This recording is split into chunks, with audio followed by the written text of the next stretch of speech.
I'm glad this week is over. I need to get away. Go home and throw my clothes on. Come get you right away. Can't wait to see you looking lovely. I hope you're thinking of me. Cause all I want is time with you and don't need nothing more.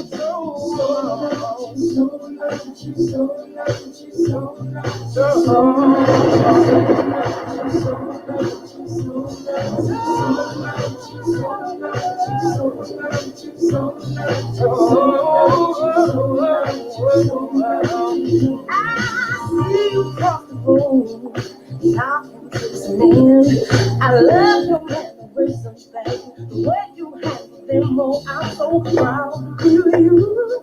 So attracted to you too. You're so damn good to me, and everything you do, cause I am so in love.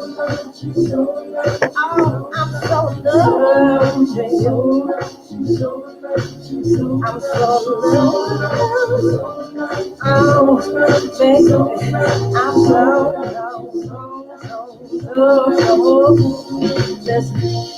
I'm so in love with you that I can't help myself. No.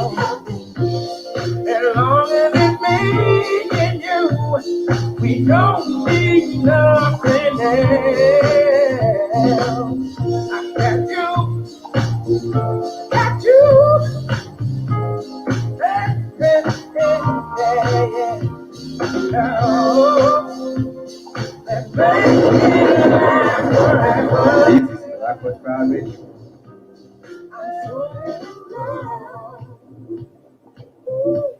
First thing in the morning,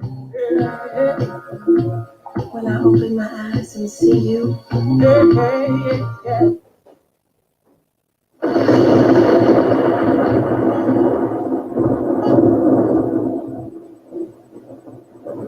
try to play something in the concrete, you know what I mean? If you throw, and the rose petal got all kind of scratches and marks, you're not gonna say, damn, look at all the scratches and marks on the rose that was in the concrete. You're gonna be like, damn, a rose grew from the concrete?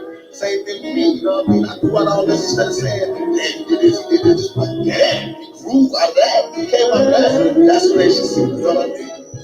All the time, so I have to make that, like, dirty, nasty, you know, unbelievable lifestyle.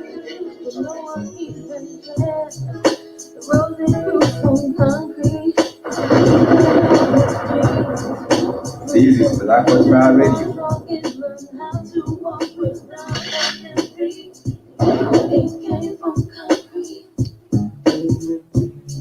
Did you hear about the rose that grew from a crack in the concrete?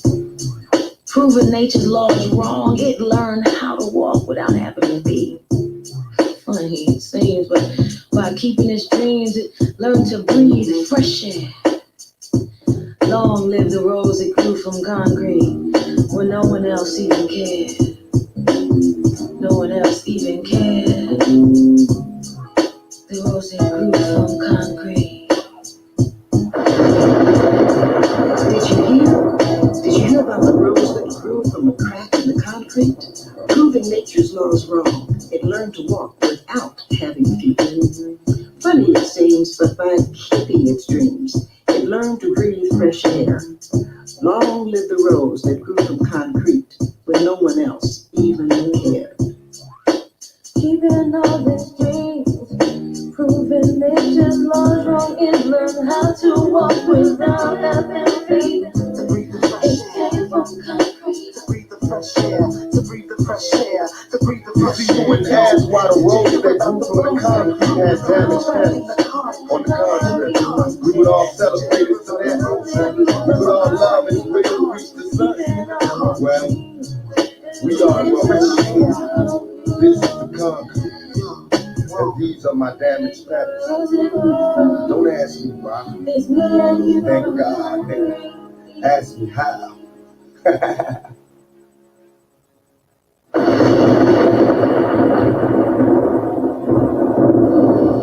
This is Black Horse Crowd Radio.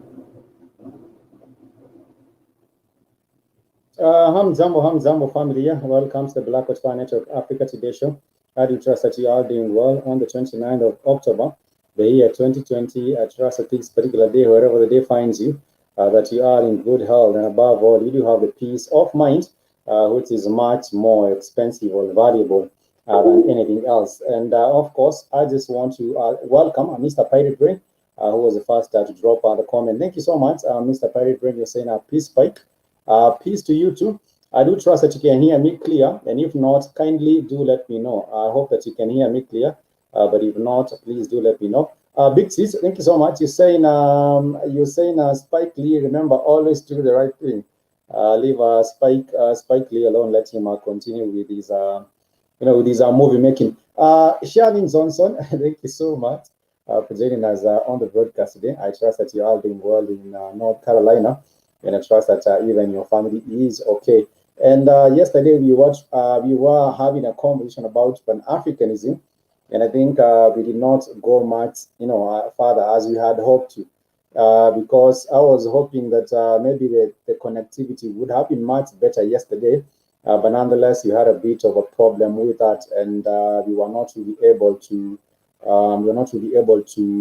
to get into that as much as we had hoped, been able to.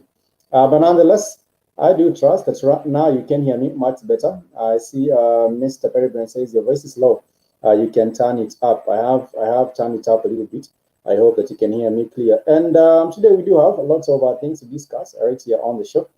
And of course, there is a sad case of two families. I will start with the family of the young man that was killed sometimes back in Kenosha. I believe 20 miles south of Kenosha.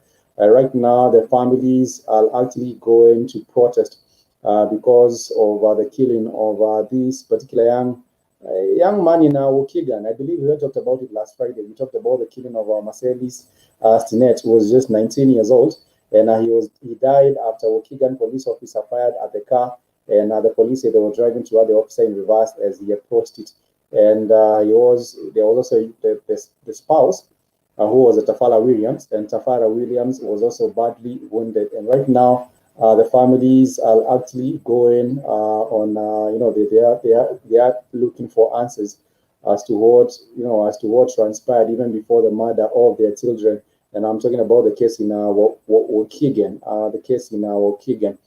And that is 20 miles south of Kenosha, where Jacob Blake was actually murdered. And it's crazy to see that even right now, as he's speaking about police reforms, as he's speaking about, hopefully things changing, as it is right now, they don't seem to be much, coming from that particular end. And there has been some protests that have been organized in Illinois over the police killing of the black teenager who was shot. And of course, the one with the girlfriend. And I believe they have one kid. We talked about it on Friday. And the circumstances under which this particular situation occurred are really not, they're not as clear. And now, of course, this led to the dying of this particular black teenager and his girlfriend being badly wounded last week.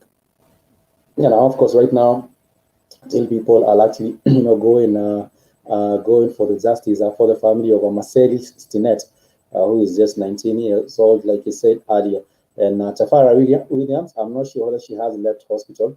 The last time we were doing the show last Friday, I believe, from the recent interview that she was doing, I believe she was still in hospital trying to explain what happened in this particular incident. And of course, civil rights attorney Benjamin Crump, who has represented the victims or families in several high-profile cases in which the police have been accused of attacking civilians, asked at a press conference today, when does it end in America? How many more black people should be killed because of police brutality? I think Benjamin Crump has also, established contact with the family of Marcelis Stinnett, and might also be representing them in this particular case. I do not side with the Benjamin Crump at any one moment, because I believe that all these particular families that have been affected directly with their family members being killed. At the end of the day, they do not receive justice. We also saw the family of Breonna Taylor, and the ruling after the grand jury met. There was a ruling which actually was of course, people did expect it because they had said that they want to clear, and they had put in place a curfew. I know it was expected that they knew what they were going to do. That is why they have put in place a curfew in the judging, I believe, in Kentucky, in the judging of, before the judging, before the verdict was given in the case of Breonna Taylor. That is why they did it that way. But I was saying that even the families of most of the people who have been murdered by the police, most of them have not received any kind of justice. And even for this young family, I'm not really sure that even for this young family, they might be receiving any kind of justice at the end of the day, which is why I worry that the case of a protest might become a daily thing. We talked about this in Waukegan last Friday. We also talked about the other case of Jacob Blake, and all these other different cases. I believe much more has to be done instead of just as being reactive, which is a case. We come together and talk about the case that it has happened. But I believe, there should be a checking over these police. And now we have been talking about the reforms, but both of the parties, the Democrats and the Republican, have talked about, increasing the funding for the police. And this is a kind of thing that will still enable them to continue killing of black teenagers and killing of black people anywhere and anyhow they want to do it without, because they know they will not be getting any kind of recourse. There's nothing really happening after that. There are no consequences for that, and that is why you find them are continuing. But nonetheless, the protest has continued. We shared about the protest, I believe, last week on Friday, and even till this week. Yes, I hear you. Hey, you might want to check your mic. Your mic sounds staticky. Even like it did yesterday too with when we had Dr. Catherine on. Your mic sounds real staticky. Let me check it real quick. Let's see about in the chat room. Hey, does Spike's mic sound staticky to everybody? It sounded staticky yesterday to me. If you guys let me know in the chat room, does Spike's mic sound staticky? I don't know. I'm trying to see if there you go. All right, that's better now. It's better there. Okay. It's better there. Okay. I think we can proceed. Yeah. So say hi to the family. Yeah, what's going on, everybody? Hopefully everybody's well. Everybody's Yeah, I know. Yeah, it sounded real staticky yesterday. When Dr. Cass, I was like, I wanted to say something, but I know it was the lag was so bad. I said, nah, I'm not going to try to fix that because the lag is so bad too. We'll never get the show done. The lag was crazy. We should have Dr. Evandra again if she do accept. We should. Yeah, she sent me a message telling me she wanted to come back on. She said yes. It was upsetting because we had all the technical difficulties. Like she said, it was frustrating. So I said, yeah, we'll do it again at a later date. And like I said, hopefully we got Cammy and Rumby back here. Also, also be involved with the interview as well. Also, Mr. X should also join us as well on that particular interview. It was really, really nice, but the lag was crazy. Yeah, it was as good as just the internet was terrible. And I said, no, I'm not gonna mess with Spike. I said, your mic was so damn staticky. I was like, oh man, what's going on? But I see Charlene Johnson is saying peace, brother Spike. Brother Kid, and Charlene Johnson. Thank you so much. We were talking about earlier about the family of this particular young man that was killed in Waukegan, and we had mentioned about it last week. And this has resulted to a lot of protest by the people of Illinois over the killing of this particular young man. But the problem is, I think we also get it wrong at some point because people families think that at the end of the day, change is coming even with the vote. For example, some of the families of the individuals have actually gone and they are holding a rally, which they are calling the Get Out the Vote rally, which is what they are actually going out for. They are putting together. They are coming together and holding this particular rally which they are calling the Get Out the Vote rally. Oh, I'm hold still on. Is that skeptical. hold on? Hold on. That's not Benjamin Crump behind them people, is it? Is that Benjamin Crump behind them people Yeah, in Illinois he is. already, Spike? No, Spike. Is that him? He is. Yes, yes, it is. It is. Oh shit! God Yeah. damn. That Negro got no shame. Good God. Have shooting will travel. Is it? Have shooting will travel. And he has also been involved with a recent case, the one I'm talking about in Waukegan. I think he has also gotten in contact with the family, and he was saying that he does not know when this will end, when the shooting of the people through police brutality will actually end. That is what he was saying, and I think he'll be on the next bus, or he'll be on the next plane trying to go to another place where there is an issue of a police victim. I think that is why he's very, very quick to get to these particular places to go pick up the tech and, try convince these particular families that they can only settle for some small amount of money while he stays with the rest. I think that's perhaps what he might be up to. Uh, even when you see him on these, even when you see him on these rallies and on these with the families of these individuals, I believe perhaps that is what he is all up is up to. That is what he is all about. And now, of course, the main goal, according to this particular group, of the families, for example, of Breonna Taylor, George Floyd, Alvin Cole, Jacob Blake, they are saying the main goal is to unite community in action, according to the press release the press release announcing the rally. And they are saying that they want people to get out and get out the vote rally. The families of these particular individuals, they want the people to go out and vote. Which I'm skeptical about, because even the voting, and like I said earlier, both of the two parties want to add more funding to the police. And once they add more funding to the police, then I think that even makes matters even worse. I think they should be the defining of police, even the training itself. For example, was it yesterday or the day before, we were talking about the shooting of this particular man who was not even all upstairs. They were saying that the man came up attacking the police he wanted to attack the police with a knife, and they shot him. I believe there should have been a better way of addressing that particular matter. The problem is, I understand the mother had called the cops, and that it was too late when she realized, there was no saving, the son. After all these bullets, after they had shot his son with all these bullets, that was what we were talking about earlier this week on Monday, I believe. But nonetheless, I want to welcome Melanated Warrior. Thank you so much for joining us. He's saying Melanated. This is a disappointment emoji, if I got it correct. This is a disappointment emoji. But before we get into the conversation for today, I was trying to play some videos yesterday about the Pan-African movement. I know it's a long topic, and I will have some more time to cover it as we go by. But I want to share with us these two videos on the viewpoints of, Dr. Henry Clark regarding the issue of Pan-Africanism.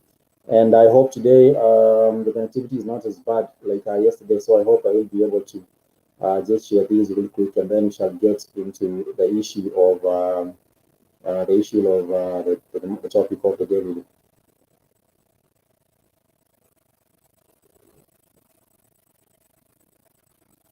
Oh, you're saying his mother didn't call the cops; she called for an ambulance. Okay, sorry, I got that part wrong. Okay, thank you for correcting. Thank you for the correction.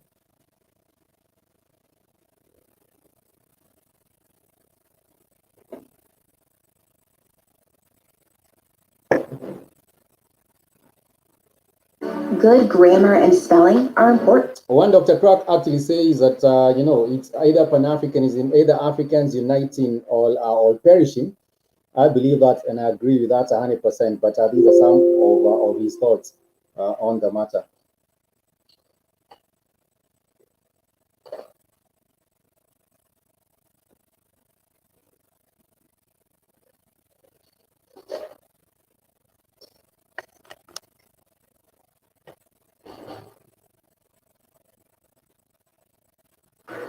We cannot expect history to make exceptions in our case. Everybody who came from a lower to a high position in the world at any time had to subject themselves to a form of collective discipline and unity. And they could not be scattered all over the place and achieve that container that is essential to all people, nationhood. And when you achieve nationhood, you must make an inventory of everything that goes into the making of a nation and have someone qualified to do all those things. One of the holdbacks is that we look for the glamour, too much glamour.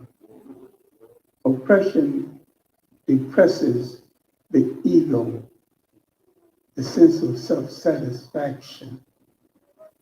Now we have to go back, all the way back to self-satisfaction. And from self-satisfaction, there has to be group satisfaction. So while it is absolutely essential that you love yourself, because any love you have for other people is of great value if you do not love yourself. And I'm not talking about ego washing just for the sake of ego washing. Every human being was put on this earth for a purpose and given a purpose by the Creator. And the first thing we need to ask ourselves, have we fulfilled our purpose? What is our mission? And every people on this earth must have a mission. And the main mission, as Malcolm X and others have told you repeatedly, and God has told you, regain the land. Without land, there is no nation. Now, I am a little less enthusiastic about Nelson Mandela because he has not asked for the return of the land.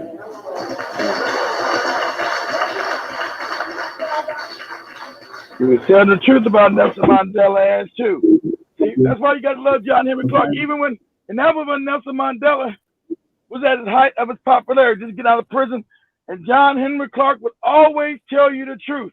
That's why you never hear him mention no Martin Luther King ass either.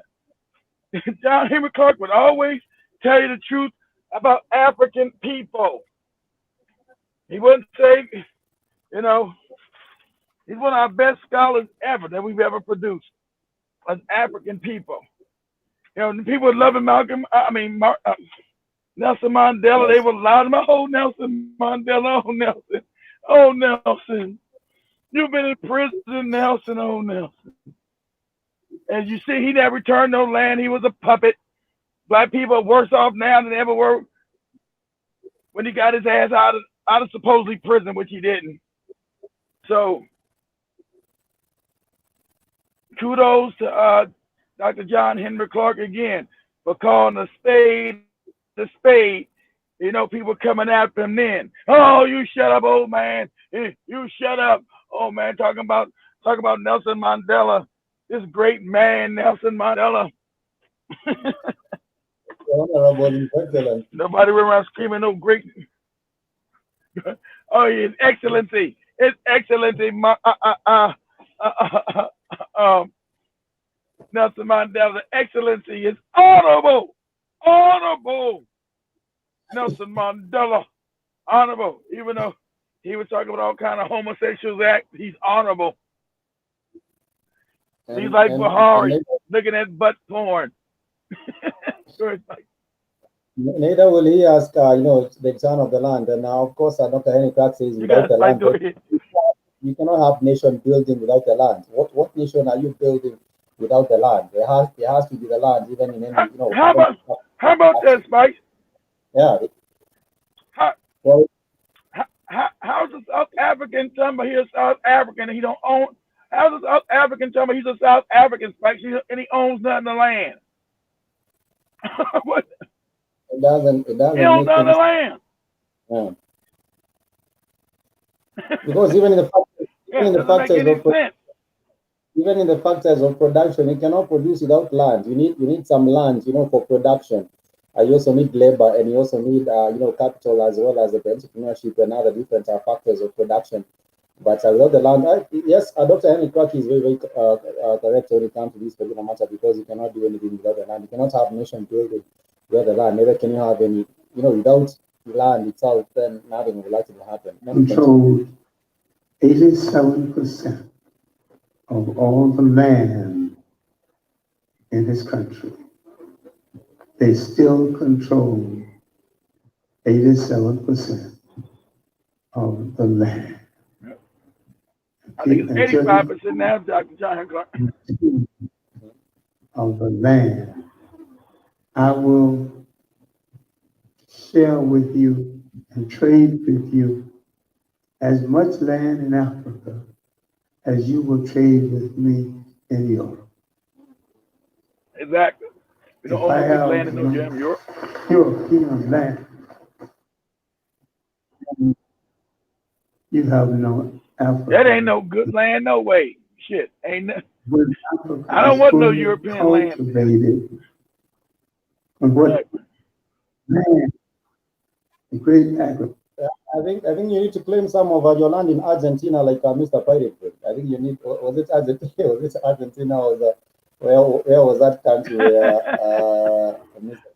What about Mr. I think he Vibrate used to being in claim it. Argentina, Spike?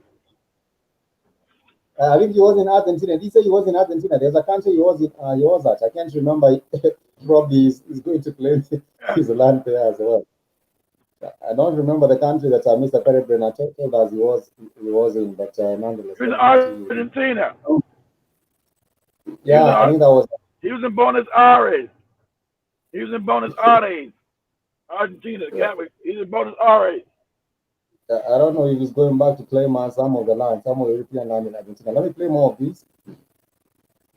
Mineral wealth, gold, manganese, cobalt. When these things are cultivated, there should be no poor African and no hungry African. Now these things are being cultivated for other people. What I'm speaking to is the very concept of nation seems to have eluded us. It will elude us so long as we ask foreigners to come to our country and do what we need to do. So therefore, when we take over a nation, we must have made an inventory of what goes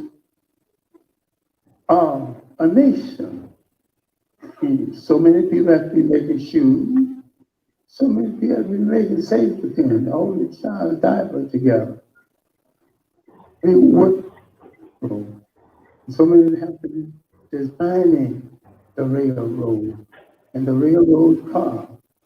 All the Japanese did is to take one automobile and break it down, begin to innovate, making different parts of it, and together they had an automobile. So there's no mystery about things from. That is exactly correct. I believe even the vehicles, the motor vehicle industry, they also took up, some vehicle and already broke it down. Then made up these particular parts, and now Japan is where it is because they have been able to, use their own resources and just, take the ingenuity even from others and create their own systems. But Africans, there was an attempt sometimes back, of some colleagues in Nairobi to try and, make a car, make our own vehicle in Nairobi, and that did not very go. That did not go very much well. That was under the leadership of the second president, Daniel Moore. He had put in some funds, and this technical university was supposed to go get put together their own vehicle, which was supposed to be labeled the Pioneer. But that did not go very well. But the Japanese were I able to can't take up. understand you, Spike. You're so staticky. Spike, you're so staticky. I can't understand what you're saying. Okay, let me play on that. Let me see if I can fix the sound. And we are doing for other people the same type of thing Norm would be doing for ourselves.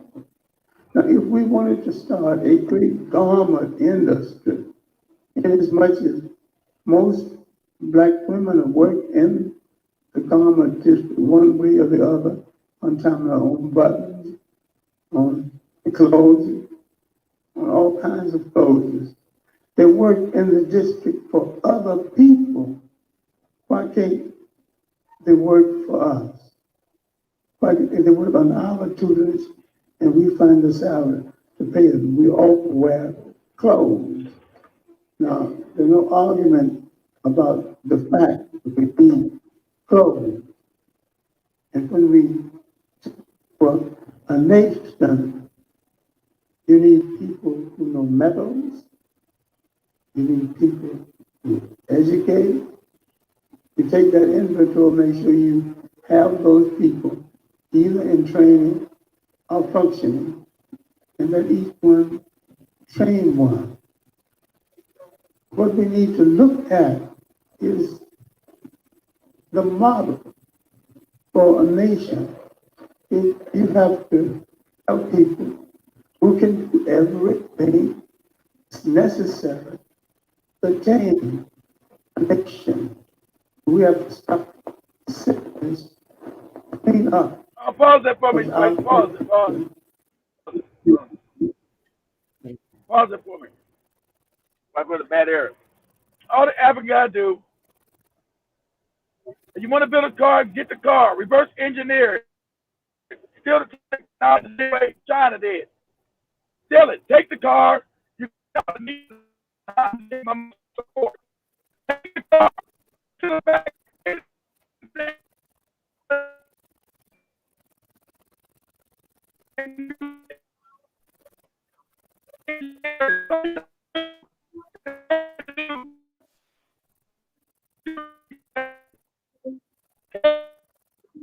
I think I can't really hear you, Keith. I think you're in a bad area. The connectivity is not as good. I think your phone is broken. I can't really hear you. I don't know if maybe it's on my end. It could be on my end, but nonetheless, yeah, you're in and out. I can really not. It's on my end, Spike. It's on my Okay. end. It's on my end. I said, take the cars from the Mombasa port.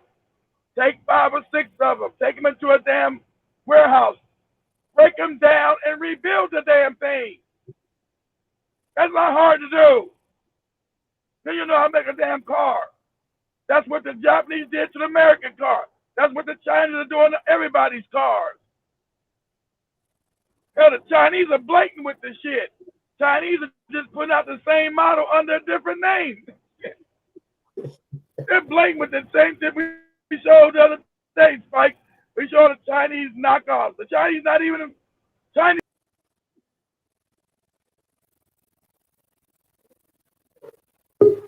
The Chinese isn't. The Chinese is actually taking all the models, and I think they also made some Lamborghini.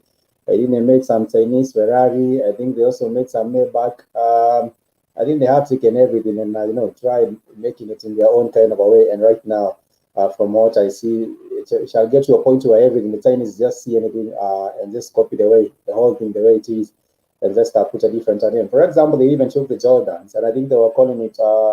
They had a different name for the Air Jordans. I can't really remember the name for that particular one. But nonetheless, let me go on a little bit. The other. If we came together as much as we are strategically located people in the world, meaning There are more of us different places in the world than other people. I do not say that we are numerically larger than other people.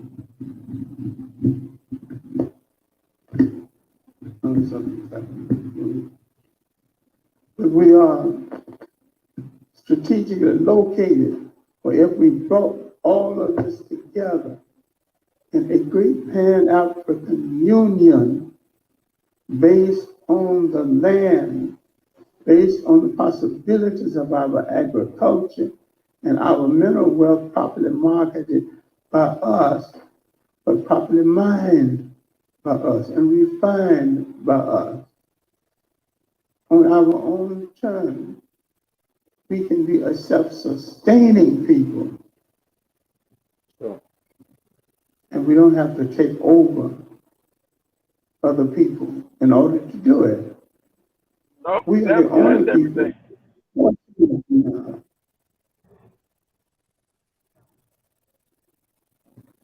endowed with land and talent. If we took it all back and used it for ourselves, we would have more than enough for ourselves and enough to sell to other people. And if we're willing to deal with other people on... So can you say something? Because I was like, pause it. Just like for the cars alone, all the resources are in Africa. You got the rubber trees, you got everything you need, and that would make you start building manufacturing plants to build the car. And so you would give those jobs to Africans. They have the money to buy the car. Okay?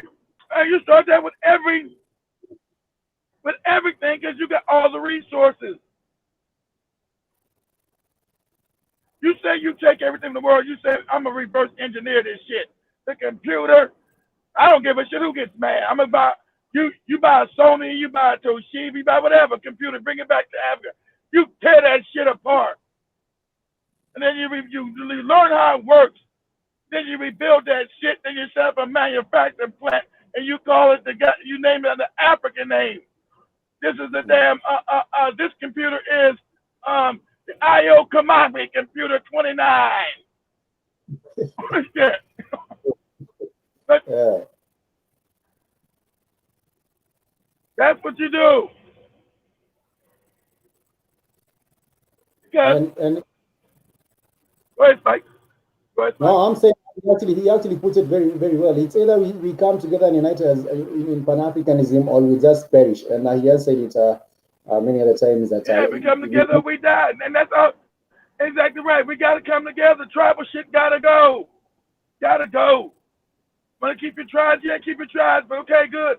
But we got to come against one African people. Our powers and our numbers. If we collapse the border, come together, no one can defeat us. Everything's in Africa. We got all the resources there. Now all we do is just go buy shit, reverse engineer. We set up one country in Africa. That's gonna be the research and development lab, right? Make it high tech.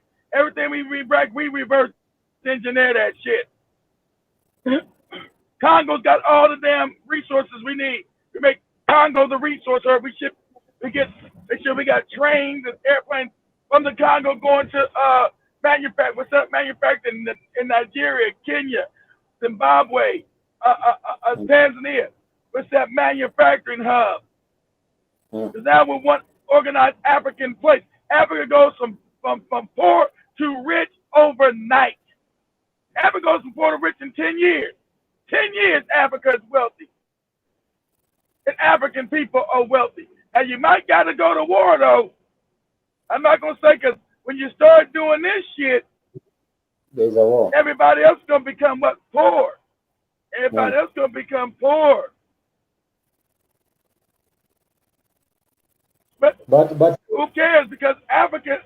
Go ahead, Spike. But China also rose from nothing, and I haven't seen the war taken to them yet. China actually rose from, I believe there was some years back when China was also dirty and raggedy. and they rose. I haven't seen, of course, there will be war if Africa decides to take that particular part. But the Chinese also did it, and I haven't seen anyone taking the war to them. I think what they have gotten right now, they have also, posed themselves as a threat, and that did not just happen in a day. I agree. But nonetheless, if China did it, then also Africa can do it if we had the right kind of a mindset, because I It's believe that easy. is a big. African can modernize so quick and be wealthy so fast. They got everything that's needed. All you need is the unity. And then if they want to go to war, you're united. You got the numbers too to go to war with anybody. As long as your mind right. As long as your mind ain't fucked up and you're worshiping these people. If your African mind is back, you get a bunch of damn African Zulu Bantu warriors, then hell, you good to go. You can't be defeated. You got the numbers and you got the resources. All you need to know is unchain the mind. You can reverse it. You got the mental capacity. You're the smartest people on the planet. So reverse, buy the shit, put in your research lab and reverse engineer that shit and be unapologetic about it. Hey, that looks like a Sony 2900. No, it's an IO commodity number 5. That's what it is. And what?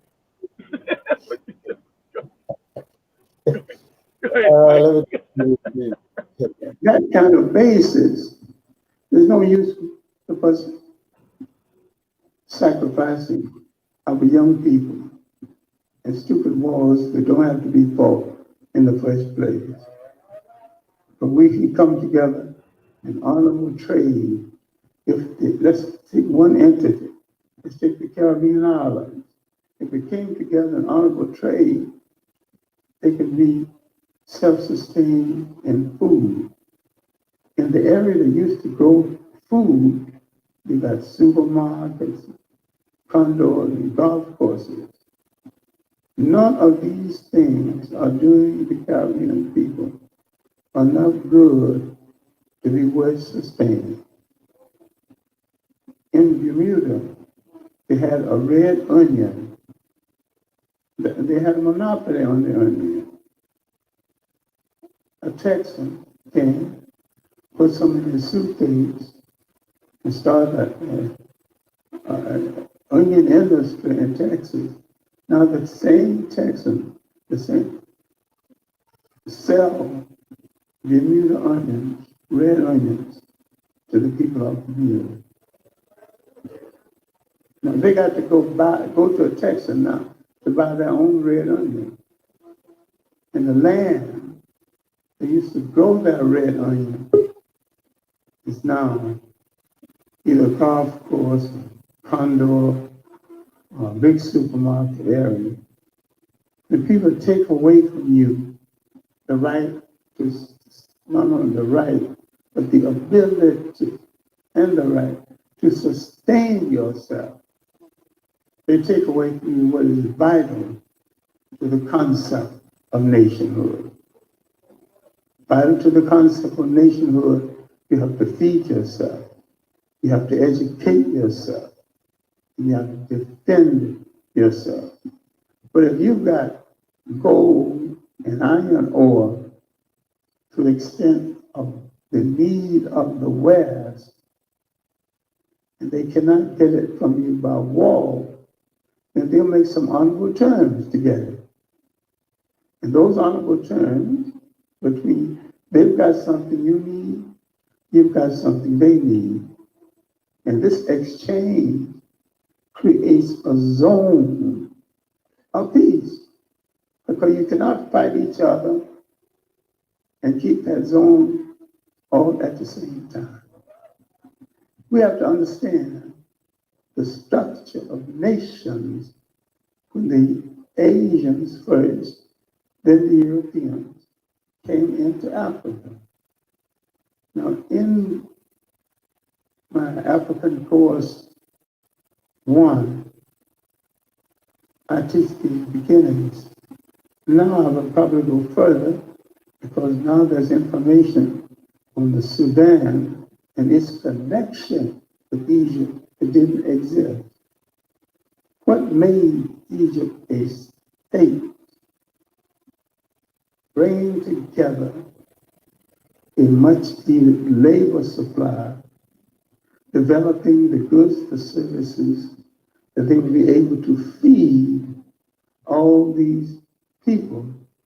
And because they could sustain them, food and housing, and could bring them together for religious fervor, all of this coming together, the lower and the upper Nile, made a state. They had to organize in some kind of protective fashion to become a state and to relate to the states in the South that was the basis of their origin. They came together, Upper and Lower Nile, and formed a country that the Greeks would call Egypt. And in their writings, in their folklore, in their myth, they created so much of the literature that will go into the literature of the world's three major religions, and that will go into the making of what the European called civilization. What you forget in looking at Europe, and this is why people get away with so much,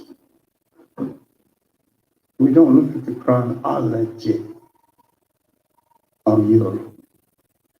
And when you look at the chronology of Europe, they began to emerge around 850 BC. What was happening in Africa, 850 BC?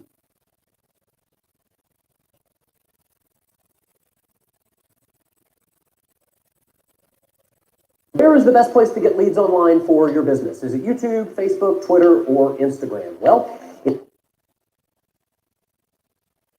See, Egypt has spread itself so thin, it was now threatening. On the eve of the 25th dynasty. Now, look at the dynasties of Egypt. After the 25th, there was nothing left worth being called a dynasty. That was the last walk in Nubians the had to go in sun. there. Last walk in the sun. The Nubians had to go and take over. That was the 25th dynasty that you are talking about, yeah?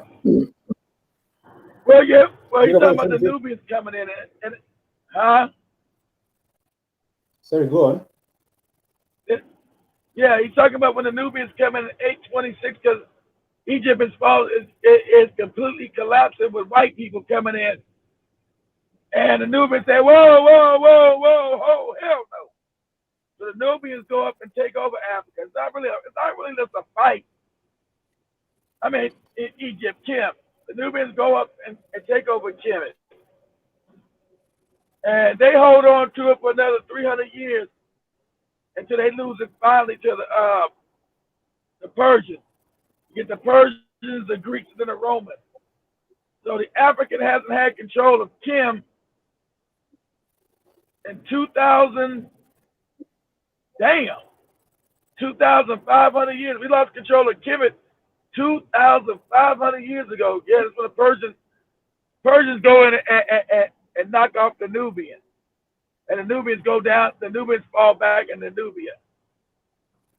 And Persia takes control over Kim for 200 years, and the Greeks for 300, then the Romans. And then after the Romans, the damn, what you got there, the Arab, the white Arab coming there after that. The funny part, the white Arab think he's the norm. White Arabs lie like he's the ancient Egyptian. Motherfucker, you weren't in there when the Persians ruled. Then the Greeks, then the Romans, then you. You say he got there last, but he has taken over the culture of the people, and he has taken over the culture and the systems of the people, and claimed it as his own. That was it. But But we got to understand Egypt doesn't last. Kemet doesn't last as long as white people. But white people staying alive. Kemet goes back more than 5,000 BC, right? 5,000 BC. Kemet goes back like 60, 70, 80, 90,000 years. Ancient.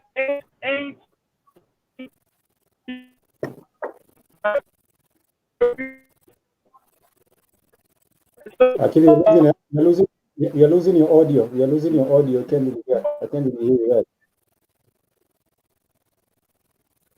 Go ahead, Spike. I'm breaking up. Go ahead. You're losing your audio. Egypt, how to control a nation. One more time. That last walk in the sun ended thousands of years of civilized living. And why could Egypt sustain such a large population over such a large area? It had a suitable food supply. It had a suitable housing supply. It had a spiritual life that did not offend the people or put one against the other. It already had every element that would go into the making of Judaism, Christianity, and Islam. Different people with different approaches to the religion made different things out of it. And some made God ungodly. That is true of Eastern religions also, because in the Hindu faith, they speak of the sacred cow, but not the sacred human being. So they're all true.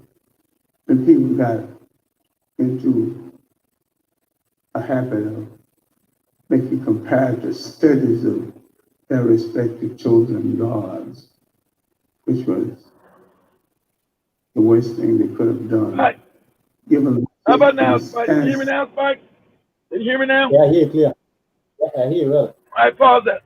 All right, pause that for a second. If you are the original man, the original woman, where do these white people come from? Where they come from, Spike?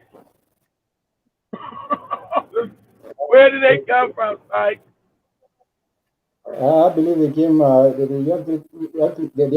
believe they came from the making by the what do you call it? The priest who actually making them in Kemet. And they are creation. So, as black people, and even as Dr. Catherine was telling you about the genetics, genetically we are different. So they don't come from us. Genetically we are different.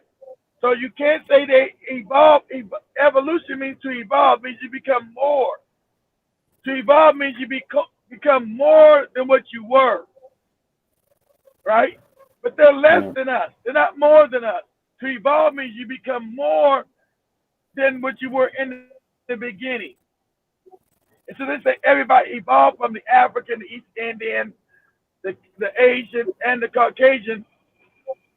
But they're less than us genetically. They're less than us intellectually. They're less. So you can't evolve backwards. You can't evolve backwards, right? And so I'm glad Dr. Catherine was actually telling the truth about we are not disproportionately affected by the COVID-19. I told you those were lies when they were saying them. And her being a researcher, as she told you, she clearly told you those numbers are lies. I didn't know she was going to say that. I know she was going to bring that up.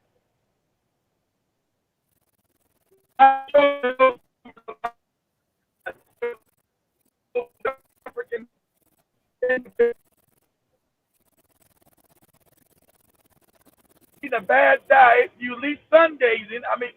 I'm at least sun gazing. viruses have frequencies. Everything has a frequency, everything has a vibration, everything has a vibrational marker, everything. You be an African person, you vibrate higher than the virus. Because you have those superior genetics. And when I say black people, you are from the gods, that's what I mean. I know it scares you when I say that. Most African minds are messed up. So when I say you come directly from the paloma, directly from the ether, that's what you are. You fell into the third dimension. I said it's some kind of war. I'm still trying to work all this shit. It's some kind of war we lost or won or something. But we fell into the third dimension. We fell into this frequency, fell into this skin. We are light beings. Okay? You're directly crafted from the hand of the all, hand of the Creator. You are an infinite being of light that fell in frequency into a body. You fell in frequency. Okay? And so, since everything is light and everything, and if you got any kind of virus, as Dr. Catherine said it yesterday, exactly who bought all the viruses? White people. And even when I showed the lady in Ghana, we didn't have this big cough. You bought the virus. You bought the big cough to us. You bought the big cough. Like, we had this big cough. You Was it the woman? everything. Was it the woman? Go ahead, Spike. Go ahead. Was it the woman? Was it the woman who was actually interviewing with one of the Caucasian? Is it that woman from Ghana that you're talking about? What woman? Which woman are you talking about? I'm talking about the lady from Ghana, the Ghanaian lady. That lady from Ghana, that we had the big cough. You had the big cough. You came here, we had the big cough. You people have stolen everything. You come with the big cough. Someone mentioned the Sasquatch. I remembered about the bonobos. The bonobos. I think the bonobos and these vibrations are close. I want to say that the bonobos have 98.7% of their DNA shared with humans. I think they mean 98% of their DNA shared with Neanderthals, probably. Another such a bonobo monkey. I can't understand what you're saying, Spike. I can't understand what you're saying, Spike. There's so much static on your end. It's like you got like the mic. You got some kind of wire loose for the last 2 days over there. I don't know. It's something's loose. Let me see what I can do about it. Something static. But like I said, but yeah, like just with that. Like I said, us as black people,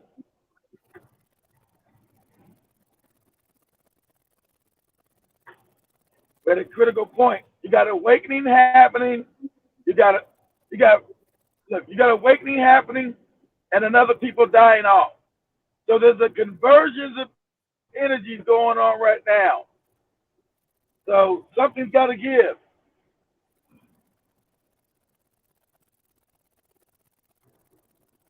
Something's got to give.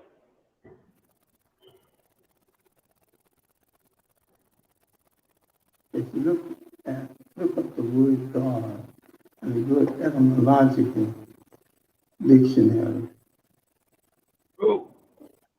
Oh, he real staticky, Spike. Real staticky. But none. Is it on even right now? I don't know what. That could be the problem there, but I'll try to fix it. Of the information about any of the gods gives them the right and the privilege of cursing anybody, because gods do not curse. And people must get this through their scale. Gods do not curse. gods do not favor. The very word God eliminates that. Now, with the coming of foreigners to Africa from Western Asia, people not too certain about who they are in the history of the world, then or now. They began because they could not have an African way of life. They were not equal to that kind of communalism. They became grabbers, created the embryo of what would later be capitalism. Now, you think capitalism will resolve if you got enough money. But if you got the money you wanted, you would have to cheat somebody, because that in itself creates an imbalance. So there is nothing wrong with capitalism properly used. It has to be used for the people and not against the people. And I do not believe it is impossible for capitalism to be democratic and to be honest and still survive. Just you have people who want super profits, and they began to destroy the sovereignty of other people and other nations.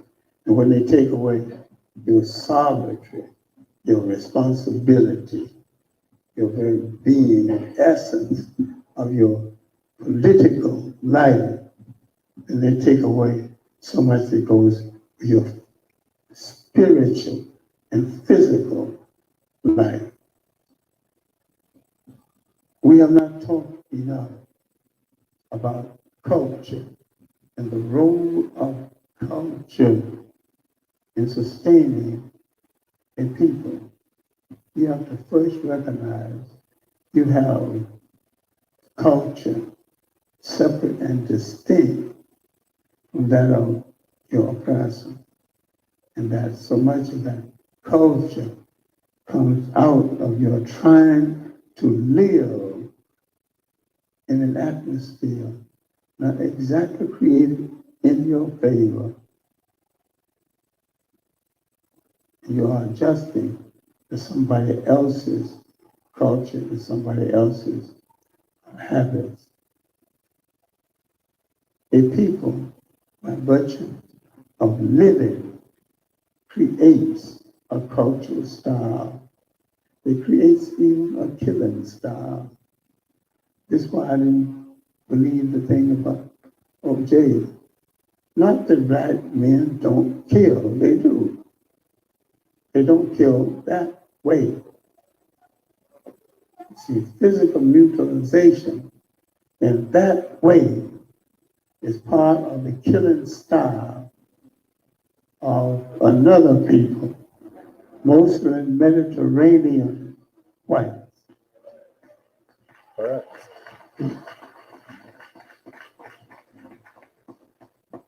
Sometimes we are passion killers. If an African man says, I'm going to kill you, if you avoid him 24 hours, you can end the whole thing. He changed his mind. So if you're going to kill you, got to kill you right away.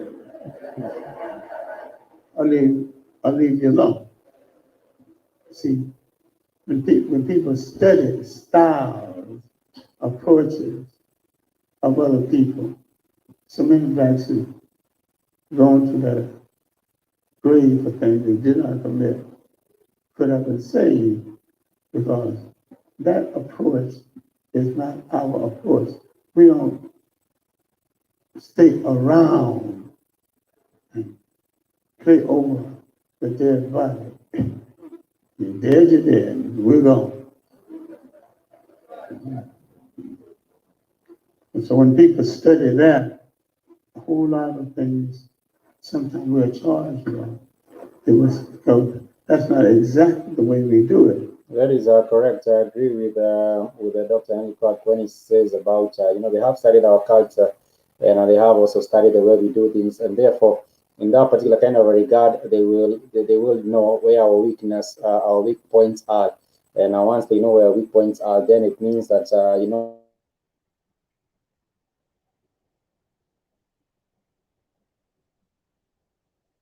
Uh-oh. I lose Spike. Sound real staticky. Now let me know if y'all can hear me or not. If you want in the chat room or something, I'm in a bad area. So let me know if you guys can hear me or not. Like,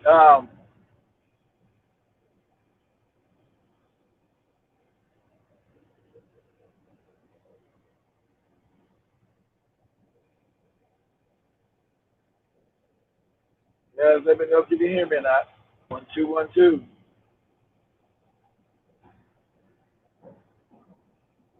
But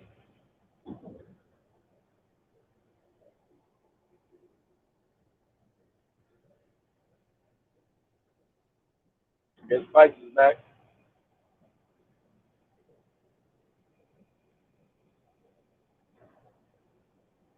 All right, you guys hear me? Spike's back up.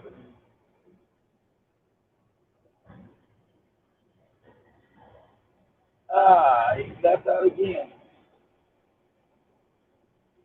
I did this shit on my phone. But anyway,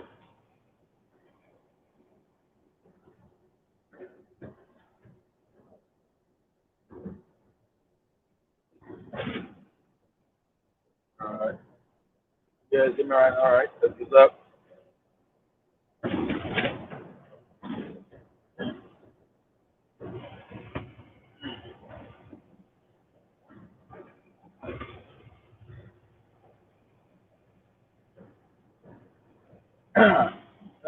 I'm just going back to say what Dr. Catherine was talking about yesterday about us African people, where we never have time to rest or heal.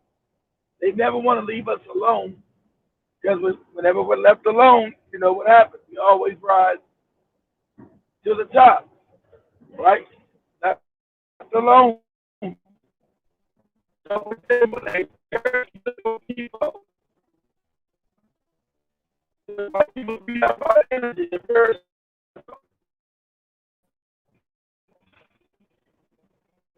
So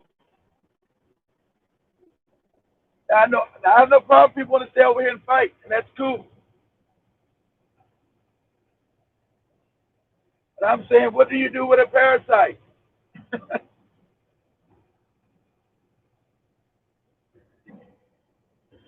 You know, some people can live with parasites, some people can't.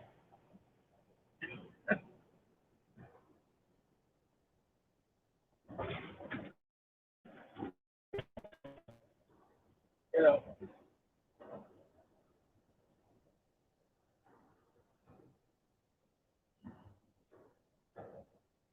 and I tend not to see things getting better for us. You got hanging, killing, murders,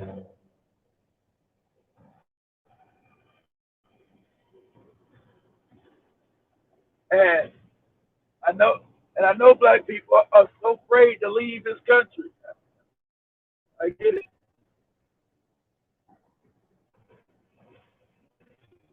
You know,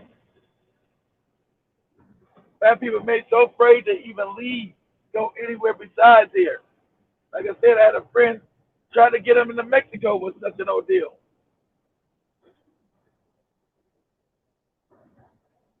That's like you said. But like I was explaining to Dr. Catherine yesterday, when you see these hangings, these indiscriminate shootings of us as a black people, see this indiscriminate shooting of us as a black people, that's going to continue, that's going to intensify, because as their numbers dwindle, they need to invoke fear into us. Because as they become a minority, it's hard for them to rule as a minority without invoking fear. You made it back, Spike? Yeah, I'm back. There's a bit of a hit. Sorry about that. Go on. All right. All right, to invoke fear. Now, damn. I'm just saying,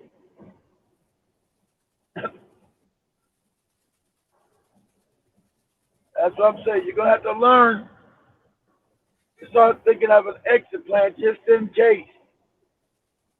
I don't see too many Negroes up here ready to get down and fight. As Dr. Catherine told you, about getting armed. She's the first young lady I heard be honest about it. As she told you about getting armed, most Negroes don't want to fight. They don't want to fight their masters. She was completely honest about it.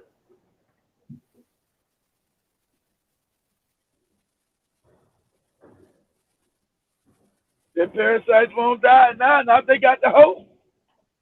We're the host. Now they got a host. Exactly right. Exactly right. Parasites won't die because they got the host. We are the host. Unless we stop being the host, they will not die. And so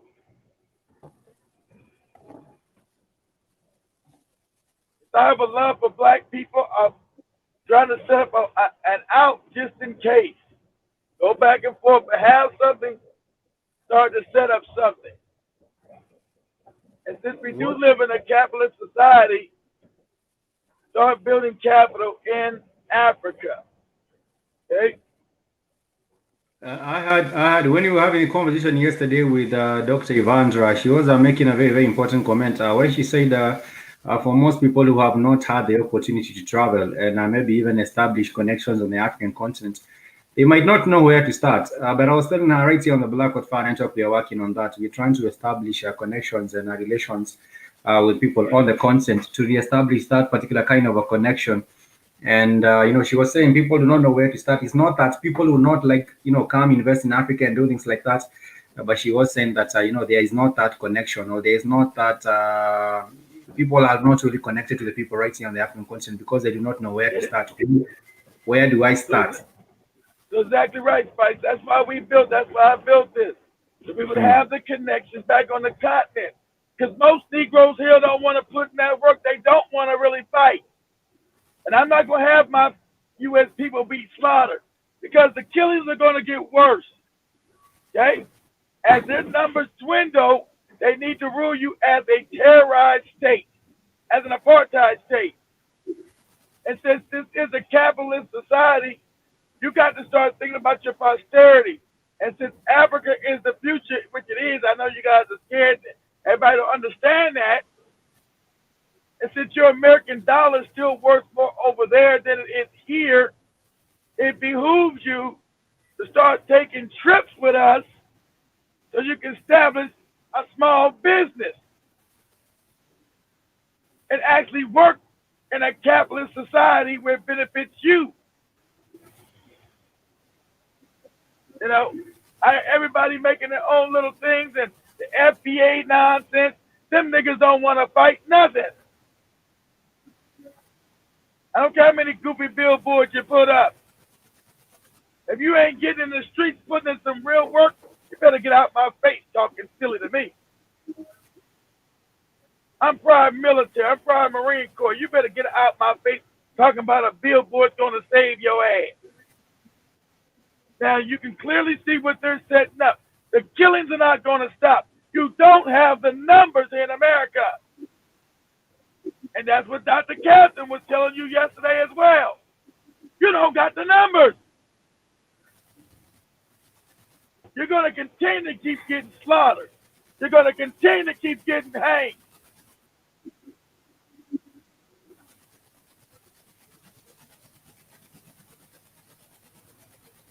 going on? Anybody? If anybody want to join the paddle, put a link in the put a link in the chat room.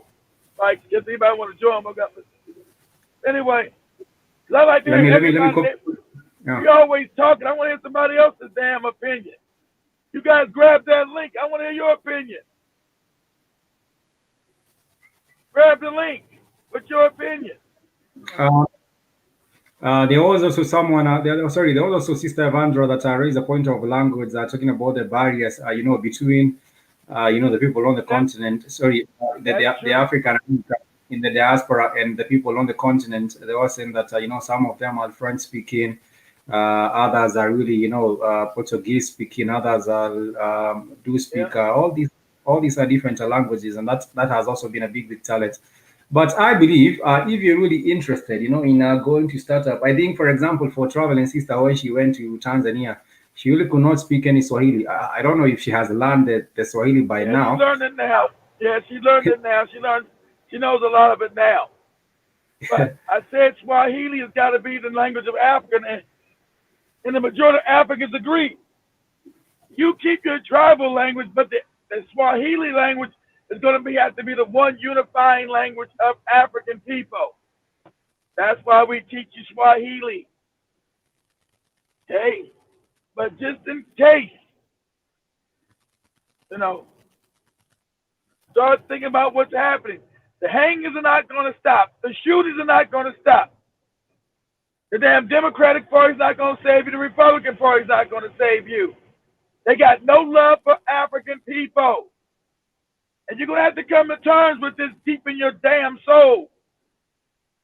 Now, some cats want to go to certain parts of the country. That's fine and fight. As long as they're ready to fight, cool. I say go with them. You can't go with nobody who's not ready to pick up arms.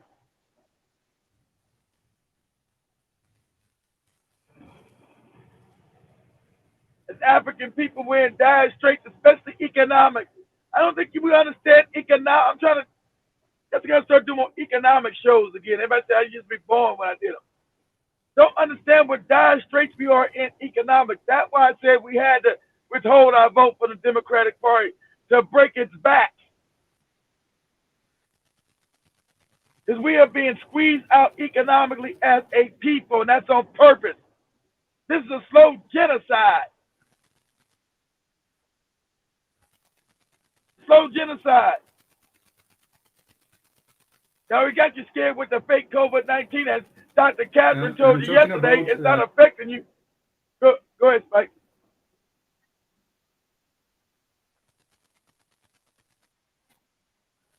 Sorry for interruption. I was saying about talking about the slow genocide. We also do have what is happening.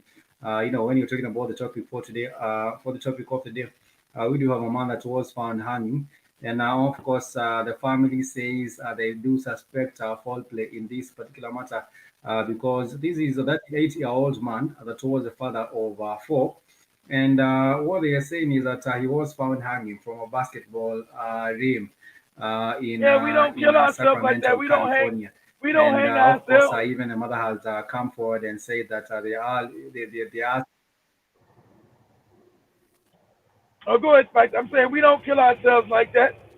We don't hang ourselves. Yes, that was even what Dr. Henry Clark was saying. Earlier. Go ahead, Spike. You got it. Yes, and I believe that was what Dr. Henry Clark was also saying earlier. That is not our style. As our culture, that is not our style, and that is not how we do things. But that year-old black man who was the father of 4 was found hanging on a basketball rim in Sacramento, California, Sacramento, California, prompting the calls for an FBI investigation. And of course, this was Willie Brown Jr. He has been on life support since he was found by his family. And of course, he did pass on. After, I believe, a couple of days, he passed on. But nonetheless, what is suspicious is that the family says that this is not like him. Something just doesn't add up, according to the mother, Willie's mother, Sandra Brown, who spoke last week, saying that I am demanding for that investigation of what happened to my son, the boy that I know couldn't have done anything like this to himself. And now, of course, the Sacramento Police Sheriff Department they came up saying that that is the spokesman said that he said that there was no evidence or foul play and or any indication And funny, that the black death people don't was hang anything themselves. but a suicide. That is what they do. There's no evidence of foul play, but black people don't hang themselves. That's not our culture. That's the Europeans' culture. Why you never seen it in Africa till the European got there. That's not our culture to hang our damn selves. And then you gotta say, well, was he suicidal? The mom said no. So why the hell would he just one day decide to hang himself? We don't do that's not our culture, and that's another black. You understand the way we kill and suicide ourselves? Anything black people take sleeping pills. They ain't about to hang their damn selves and jump off no bridge or no shit or hang themselves in no damn tree. That's not our culture. That's European culture. That's the way they kill. That's why the Klan came around hanging your ass. That's their culture. That's not our culture. Go ahead, Spike. You got it.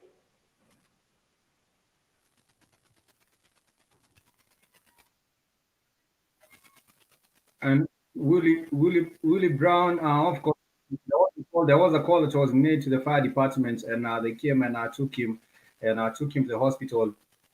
And he spent 8 days on breathing machines, and he died on Monday, surrounded by the family after being removed from life support, and he has left behind 4 children. Like I said, this is a photo of the man, the father, the black father of 4. And like we said earlier, the Oh, he mother did is die. also, I know. demanding an investigation in this. I The thought problem is most of the time you will find right now I the thought he was in Sacramento critical Sheriff Department condition, have already right? said that they suspect they do not see there is no evidence of. I know he died. Yes, He died, He huh? died. He actually died. Damn. All According to the right. report, he died. He All died right. on You got Spike. Damn. yes. He died on Monday, surrounded by his family, and he leaves behind 4 children. He's got 4 Yeah, he kids. leaves behind 4 children, and the family has been Decided to go calling, hang himself. of course, for in the investigation, the mother who goes with the name Sandra Brown, saying that something does not add up, and is demanding. Man's got 4 kids, and he all of a sudden just decided to go hang himself. Man, if Something you don't also get out of doesn't here with add that up. I crazy agree shit. with the mother Sandra Brown, who says that the way they know him, I don't the way they know him, he couldn't he couldn't have done this, and of course.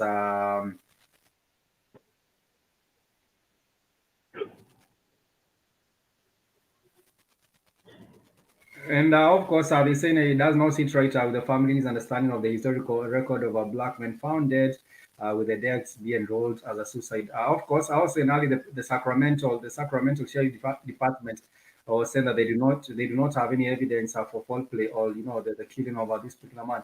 But it seems like they have already given the final. That is their final word, I think. Even if they ought to continue with the investigations, I believe these will still be biased, and these might not really, come to a conclusive. These They are might not these come are to a conclusion messages which is being sent to rightful. black people. Charlene Johnson says the problem will continue. Sorry, the problem continues, where some of our people will not accept that they are hated to this extent.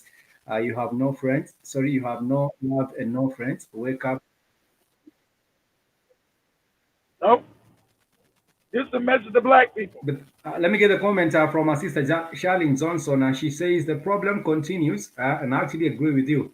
You're saying the problem continues, where some of our people will not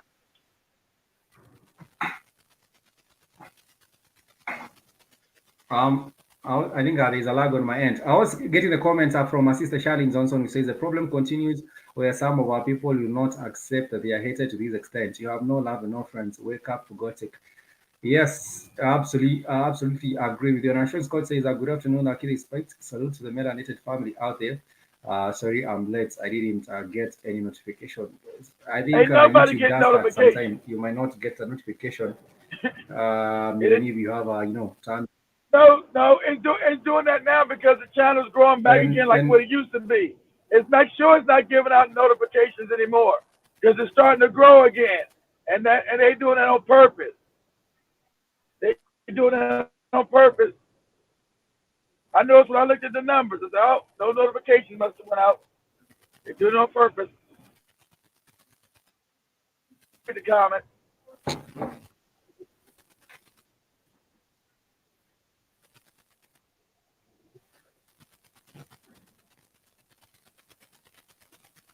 And I agree with you. I think I don't know if the rest of the family got any. I don't know if the rest of the family got any notifications. Lando Winter says they made sure that he died to cover up their actions. Yes, right now, a dead man, doesn't tell no tales, even though he knows he can actually tell what actually happened. Once you're dead, then that starts. Your story goes with you, which is very, very sad. Let me also get some comments earlier on from earlier on. We shall also be talking about the men in prison, the incarcerated. We shall be talking a little bit about that, and of course about the stimulus check, as it has been overdue for so long. Lando Winter says, yes, we can.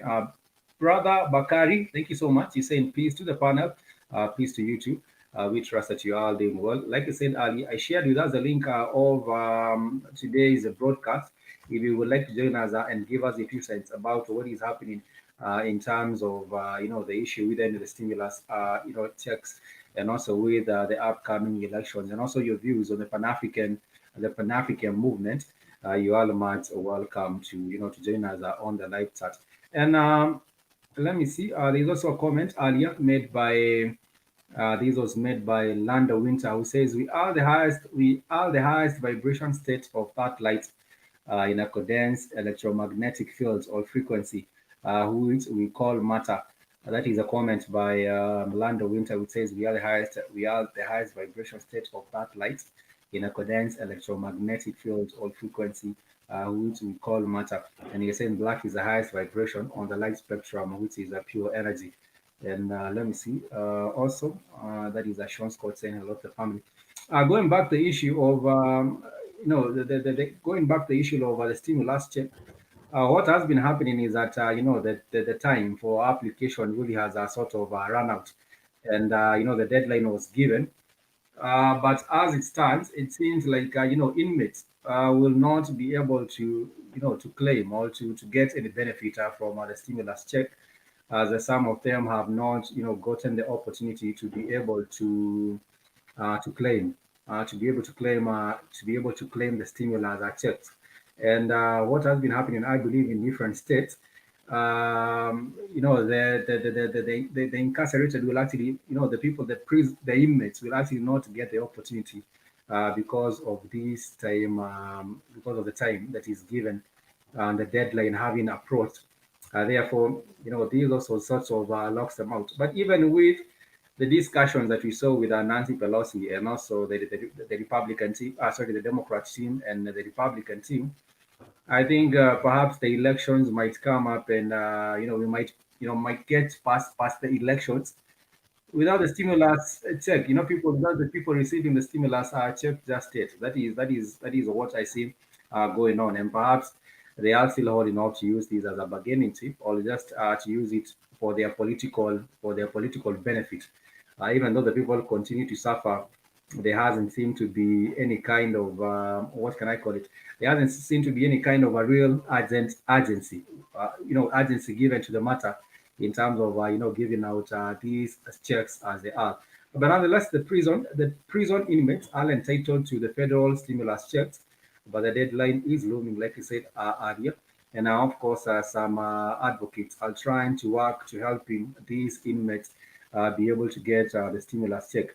Plenty has happened since the $1,200 stimulus check started going out in March. But of course, people are expecting the second wave of stimulus check. But nonetheless, as we speak right now, I said earlier, the deadline is of course, hitting. And they are saying that, the prisoners can get the 1,200 checks that many received, but the prison systems are putting up roadblocks, according to the lawyers and the prisoners, who are in prisons. They have said that they have, experienced a lot of challenges when it comes to, applying for these stimulus check. And now, of course, for example, last week, Adoma Suit emailed his weekly legal newsletter from his office in Ohio. nearly 11,000 federal prisoners around the country as he's just done. Sorry, let me just get these correct numbers. Trying to get the actual numbers of people. And he says that um, of course, I think this is the Federal Bureau of Prisons. This is Federal Bureau of Prisons that is being blamed for trying to create roadblocks for which against which people will not be able to apply for the stimulus check or be able to benefit from the stimulus check. Of course, so many years ago, I believe even and even in many countries, I believe prisoners did not have the right to vote. Do me a favor, Spike. But of course, things have changed Do over me, different do me a countries. I favor, believe there Spike. has been the allowing of, I think in some countries they do allow Do me a favor, Spike. not to vote. Yeah. Go to Yeah, go Google on. and say who. Go to Google and pull up who are the people of E1, Go on. B1A. Yeah, go to Google and pull up who are the haplogroup of E1, B1A. What group of people are that? What genetic are people with E1, Let me B1A? search.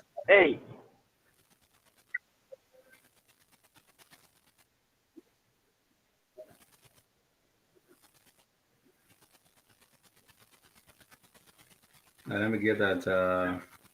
Yeah, E1, B1A. Get that.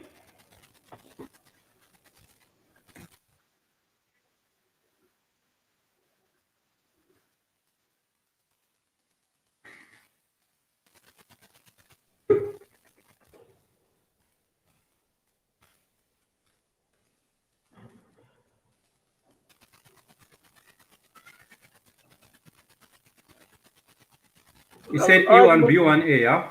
You said A1, yes, A1, A1, E1, E1, no, sorry, E1, B1A, right? Yes, sir.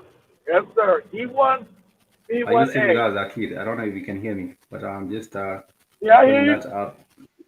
I hear you. E1, B1A. I hear you. Okay, let me share these. Let me share these real quick because I hope I got it correctly. E1, B1A, and this is what the information actually pops up. They say there is a visual from this particular last article here. They say there is a visual representation of the distribution of the E1, B1A component, and they say all haplogroups within E1, B1A were observed in the Bantu homeland, West Central Africa, East Africa, and Ghana. And That's right. this is what they do say it was actually Okay, observed Spike, Spike, stop, in the stop this, Bantu. stop this, Spike, stop. So what you just heard, East Africa, Central Africa, which is Yeah. Congo, all the way to Ghana. So like I told you that they're one people, right? And so they love, I was arguing with this Ethiopian idiot. I didn't want to tell him he was a hybrid. Those are the original people. Those people you see in Ethiopia are not the, unless they're the black ones, are not original. E1, B1A are the original haplogroup on the planet. So, like they show East Africa, which would be Kenya, Tanzania, or back over to Ghana. Because I told you there was no difference in the East African and the West African. I try to explain this to you, that you walked around freely throughout Africa. But these are your Bantus. I told you, Bantu, the nutty ass South African. Keep talking South African. That just means the people, the Bantu. No, it don't, dummy. I know you grew up in South Africa and you're a dummy. you grew up under the British system teaching you nothing. But Bantu just don't mean Bantu's not a people. It just means the people. The people. That might be in your language because they are the original people. I don't know what your language says. Shit. I'm not South African. I don't speak whatever language you got. Bantu are a specific people who are the beginning that will be in those parts of Africa. Those are your original human beings. Those are the people that came from the ether, from Sirius. They're not from the earth, where your first black woman comes from. Her genetics goes off the planet. These people's genetics goes off the planet. Okay? I know earthly virus would be killing your ass. That you eating all kind of Kentucky Fried Chickens in Kenya and Burger Kings and Domino's pizzas and shit. From this particular map that shows the virtual representation, I see the E1B1, the E1B1A, and of course it's marked in a light shade of I think gray. It's marked in a light shade of gray, and you can see it in Malawi. It's also in Mozambique. It's also in South Africa. It's also in Nigeria. It's also in Cameroon. It's also in Ghana. And then we also do have the haplogroup, which is the E1B1A7. And then after that, you also do have the E1B1A8. And then after that, they have also put a shade of green, which is E1B1A8A1. And there's also the last one here, which I believe is... That's when they start, that's when the Africans start fucking around with the genetics. I told you everybody in Africa is not, everybody that you see black in Africa is not a goddamn E1B1A. You got some created Negroes in Africa. Go ahead, Mike. You got it. What? I think that is. What are the Khoisan down there, Spike? What are the guys must be crazy haplogroup down there showing them? The Khoisan, I think what they're showing in South Africa is a big red, and the big red virtual representation is E1B1A8. There's an addition to 8, which is E1B1A8. But they haven't. I'm not really certain whether that represents the small I know that is Mike. But nonetheless, they're saying. Mike, that would be them. That would be them interbreeding with the Europeans. A bunch of white people down in South Africa now, right? There's been a bunch of inbreeding down there. And there's also a big group, which is also said to be the haplogroup, the Y, then the bracket XE1B1A, and that is seen to be the people of Ethiopia. I cannot really tell what haplogroup they are, because I think most of them are Kushites. The people of Ethiopia, these are Kushites. These are Kushites, not really the Bantus that we do have in. These are not the Bantus we do have in Kenya or Nigeria. These are Kushites. Maybe that's why they. No. The original Kushites are Bantu. So those people up there, not the original people. Yeah. They got that. Those people that you call Kushites moved south into Africa. I told you, Kemet and all those people came south into Africa. I told you that. What you call the Zulu and the other tribes, they were in Kim. And the Dogon were in Kim. Now they were out in Mali. Those are not the same people, Spike. Those are a mixture of people up there. Those are not the original Kushites up in Sudan. Those are not the original people that's in Somalia. Those are mixtures. Those are half-breeds. Those are genetic hybrids. And that's what the genetics is showing you. See, you know the genetics, but you also got to know the history. All that from Kemet on down was E1B1A, Spike. That's why on the walls of Kim, they're telling you we are the original. But those people up there in Kim and Sudan are not the original. Hybrids up there, those are mixed African people. Those are not the original. The original said that when Kemet fell, they kept going south. That's why I told you the same people who built Kemet are sitting in Kenya, Tanzania, Ghana, Mozambique, over in Cameroon. That's where they at today. There's not none of them motherfuckers up there today. Those are not the original Nubians sitting up in no damn Sudan today. They assume the coaching cause they're Nubians, but they're not. The Nubians went in when we started getting invaded. The African went south into Africa. Came further and further, and that's what your genetics is showing you right there. And from what I I found the see wrong from this, when I show you when you put up the Tamahu. Go ahead, Spike. Go ahead. Go ahead, no, Spike. Go I'm ahead. saying from what I see from this representation, I'm not really sure how accurate it is. But from what they're saying is that Ghana happens to have, some of the highest population of the E1, B1A, as well as South Africa and a little bit of Eastern Africa. That is where you can find the E1, B1A. Most of the population, are in Ghana as well as Southern Africa, and also a little bit of East Africa. From what I see from this particular map, that is where you can find. Yeah, but what that's showing you that you're one damn people. You call yourself an East African or West African like white people logic. You see, genetically, you're the same people. That's why you do that, and you can have all these tribes fight. So even genetics is showing you one people. Stupid. I'm just showing you that. And Now you got uh, a little slight variation to an African, but virtually still the same people. Go ahead, Spike. Go ahead.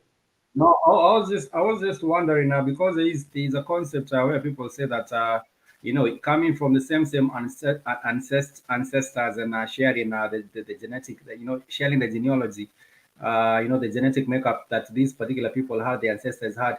There's a concept of a memory where someone can really remember some facts, maybe from carrying maybe some memory maybe coded in the gene or something like that. I'm not sure if as we live right now, there is that particular kind of a thing where people can remember Well, you about should. something about Well, or where they came from. well, it'll start to be a wake up. It'll start to be a wake up. That's why it says always stupid. Well, East African say he hates a West African. A West African says he ain't an East African. You're the same African, you dummy. You're the same African, you. As European gay, you're the same African, you dummy. Uh, but yeah, but yeah, the ancestor memory will start to come back. Yes, it will. But most people Yeah, up because there to the northeast. Oh, go ahead, yeah, Spike. You got it. Go ahead, Spike. You no, got it, I'm Spike. saying Go that ahead. because once we get back online and the memory comes, I think people will even be able to know how some certain things were done. If that is still in the genetic code, maybe people will be able to remember how some things were done, or how some processes took place, and maybe perhaps take us to another level than we are today. If that particular memory comes back online. But I think with the cognitive dissonance that we do have right here, the Africans even themselves, you tell them they share the ancestors, from Kemet. No one will actually buy that because there has been we have fallen off very very far away, even to get to accept some things like that. And I also see there is I actually would. Yeah, well, it's sad. It's sad, but it's true. We go. It's sad. It's sad, but it's true. Damn it. You don't want to. You don't even want to believe your own history. That's like that. If I tell you your own history, you'll say no, it ain't true. But it is the truth. Go ahead, Mike. Go ahead. Yes, that is exactly the kind of the kind of response you get from anyone when you try to tell them they came from this and that. But nonetheless, I want to deviate a little bit from the issue of genealogy and a bit of genetics, the history. I want to touch on something that did go on, and this was some of a couple that was sent out. They were sent out because of wearing some Jordans, and of course, this was a couple that was kicked out in a restaurant. I believe this was a sushi restaurant where they had gone to get some meal, and they were wearing the Jordans. They were wearing the Air Force Ones. They were actually wearing the Air Force Ones, and of course, they were told they could not go into this particular restaurant and enjoy their meal right there. That was a black couple in ATL. Let me share this real quick.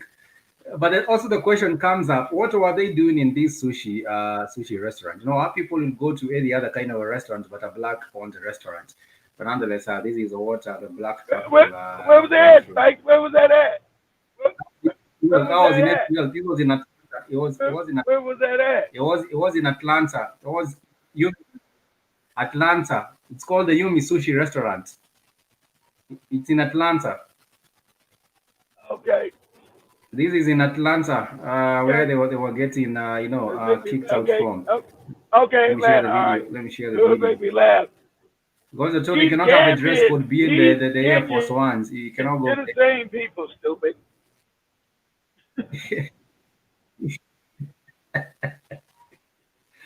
You cannot go. You cannot go to these These restaurants Ugandans. without without I'm the proper dress code. I'm And you as a couple I'm with the Air Force Guinean. Ones, you have to step I'm outside Gambian. and let the other people enjoy their meals without. Without.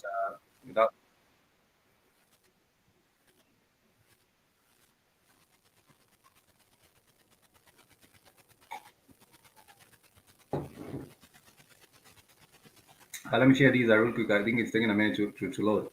But nonetheless, this is a kind of bias, even in Atlanta. But the same question is, what were they doing in this sushi? They had gone to take their money, and even the people taking their money that do not value them. And put them in and say, "You dirty Let niggas, me we see don't want if your this is actually money in loading. here." Okay. They don't want the black people there wearing Jordans. For last, they are also, they are white. They are Caucasians on the side wearing Adidas and wearing everything else. But for them, they Oh. cannot wear the Air Force Ones. This is what was going on. How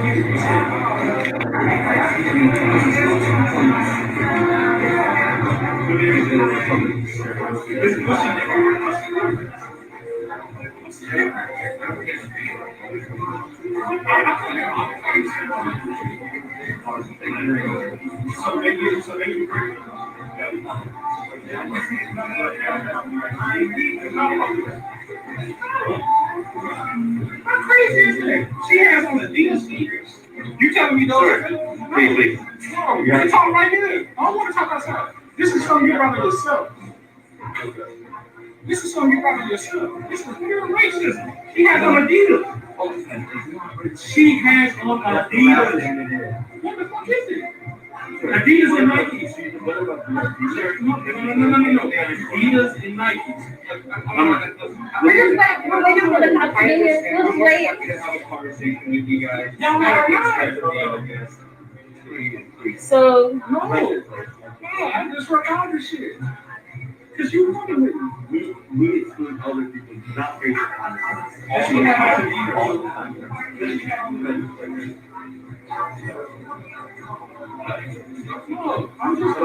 So the Caucasian patrons can actually wear Adidas, but for the black man, the black couple trying to get in wearing the Air Force Ones, it's not really the dress code for that particular sushi restaurant in ATL. And black people still go on and take their money there where no respect is actually accorded to them.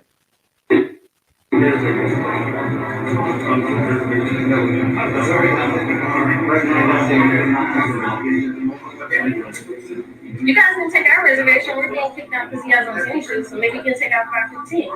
I'm so sorry. Yeah, maybe you can take our 515 reservation. Really? Yeah, we're leaving, so. You got 515? We did, but we're not. No. We can figure something out. You don't mind stepping right there. We can have a long conversation. I try to be calm. Let's find a middle ground. I try not to. We can have a. I'm more than happy to have a conversation. You guys on the theaters. I'm more than happy to have a conversation. What's the middle ground? We speak outside and they figure something out. Yeah, we can. They're not tripping. No. Am I tripping? It's not. We can leave at this point. Steve. I'm really fine for those people. I don't need him. I didn't do anything. He has on feet. We did, but we can't come in apparently because of his shoes, even though, so it's okay. Yeah, apparently it's a new rule. Hello. Are you Mr. Bernardo?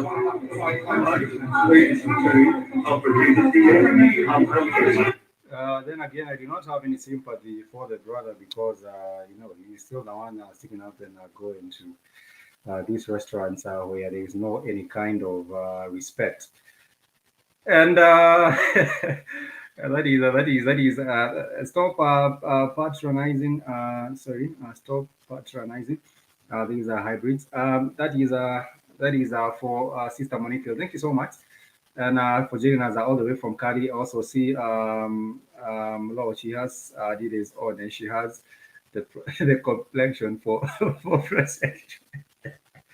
It's not funny, but then, like I was saying, I do not have the sympathy for that particular brother because it's crazy to see that he'll not take his money elsewhere. He'll rather take his money. You'll not see him taking his money elsewhere. He'll rather actually just go take his money where he will not get any kind of a respect. And that is a crazy bit about that. But nonetheless, as we are getting closer to November 3rd, apparently there was this particular incident between Trump supporters and Joe Biden supporters. And what was happening is that this is two white supremacies, going head to head. And therefore, I believe even if the fight broke, for me, even if the fight broke and there was these Caucasians, kicking each other's heads with these flags, the Republican or whatever other kind of posters and placards they have, I would care less about what was happening with them. But nonetheless, this is what went down, and I think that was a happy moment because translation, get fuck out. That is it. That is it, Mr. Ansankenon. He was trying to say, oh, she's wearing some Adidas. She has some Adidas on. These are same thing. Air Force Jordans. They have the same thing. Nikes and all these other things, but they could not have it, so they had to escort him out, and they don't want any of his money. And I was saying that if you go to spend your money in a place where you will not even get hired, if you are looking for an opportunity for a job and you really out of opportunities and you're looking for a place but you have been spending your money and you'll not even get hired in such a particular kind of a place, then you have no need spending any money there. And of course, our people have failed, to get on call for so long. And this is what it is. Two condom heads going head to head, but yes, but nonetheless, there was a fight. There was this particular fight I want to share with us, and for me, I would just walk on. I would really just walk on and make sure that they continue with it. I wouldn't care. This is what was happening with the supporters.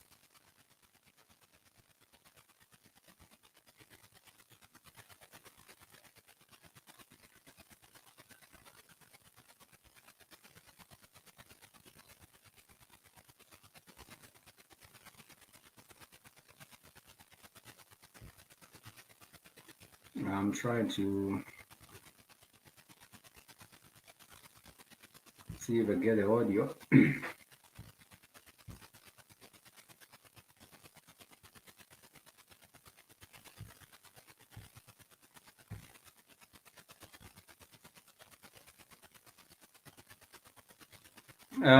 It doesn't come out properly without the audio. I wanted to share the actual video with some audio. I don't know if you have you have actually come across it, but nonetheless, that was what was going on for a minute right there. The fight between the Democrats as well as the Republicans, and of course, like I said, this is just two white supremacies are going head to head. And at the end of the day, even us as a black people, we shall not find, I think, any kind of a benefit because, for example, as we speak, we have heard even about the policies that are changing right here on the African continent by, for example, Trump. Trump himself had said that the only way, for example, a country like Sudan can be removed, from the terrorism sponsors list is that Sudan has to pay some money back to the U.S. government, which is crazy. And then we also had the U.S. government also coming up with some other different measures for a country like Zimbabwe, and therefore looking at a global perspective, I don't think any of these, either the Biden leadership or the Trump leadership will do even Africa any good. Not just the people on in the USA. I believe even outside, we do not have a plan where we can see any kind of a leadership, benefiting the people of Africa as it is. But nonetheless, we are almost winding up the episode for today. I think we lost it earlier. But nonetheless, let me get some feedback from the family. And now you all know there was at least one white girl in there with no shoes. Yes, I agree with you. On second one, that is very very much probable. That is very very much probable that there was one particular Caucasian inside that particular restaurant. I think it's called I believe it's called the Umi Sushi restaurant. without her shoes. I believe that there must have been that particular one without her shoes. But nonetheless, as the situation escalated, they still had to take their time to try and get rid of this particular black man. Tell him we are not in need of your money anymore. Yeah. Let me see what I can do. They didn't have our pockets in reservation since we were not able to come. Yeah, I mean, you have a. Yeah. Is that okay? You're so Yeah, no problem. Yes or no? Okay. I get where you're coming from. Okay. I get where you're coming from, but please, we're on minorities here. Where y'all are not treating me like y'all are part of me. Does she have on Adidas? I didn't see her shoes. She's the one. She does have on Adidas shoes, so that is something we can understand. Once again, look, I'm used to. My lady has on Adidas. I have on Nikes. You tell me I can't sit down. That's not right. He's saying that it's for sneakers, so I have. Are they Adidas sneakers? But Adidas sneakers cover wider. Oh my goodness. Excuse Are you just me. eating this? No, sir. You on place. You can wear Adidas, but you can't wear Nikes. Sir, there's no Adidas or no Nikes. You just don't have sneakers. Somebody inside has on Adidas. Is that okay? Wow, I'm sorry. Like I understand. I think it appears to me like even the owner of the joint is also wearing some sneakers, but you cannot go into the joint wearing sneakers. And does she have on a sneaker? Come on. Does she have on a sneaker? Who does? This lady at the bar. You don't. Come on. I'm not gonna have you have an argument. There's no fair first one. It's done. Oh wow. See? You're a nigger at the end of the day. I'm saying you're basically saying he's a nigger at the end of the day, and he can't be here. You see what I'm fucking wearing? Yeah, but yeah. Back up. Back up. Don't do that. Don't go at my wife. Don't ever do that. I don't give a fuck what she calls. First of all, I wasn't talking to you. I was talking to my husband. I was saying, you're saying he's a nigger at the end of the day. I don't give a fuck. She's arguing with me like she said, you're a nigger. That's what, no, it don't mean she's motherfucker. You don't back up on slack the fuck up. You are.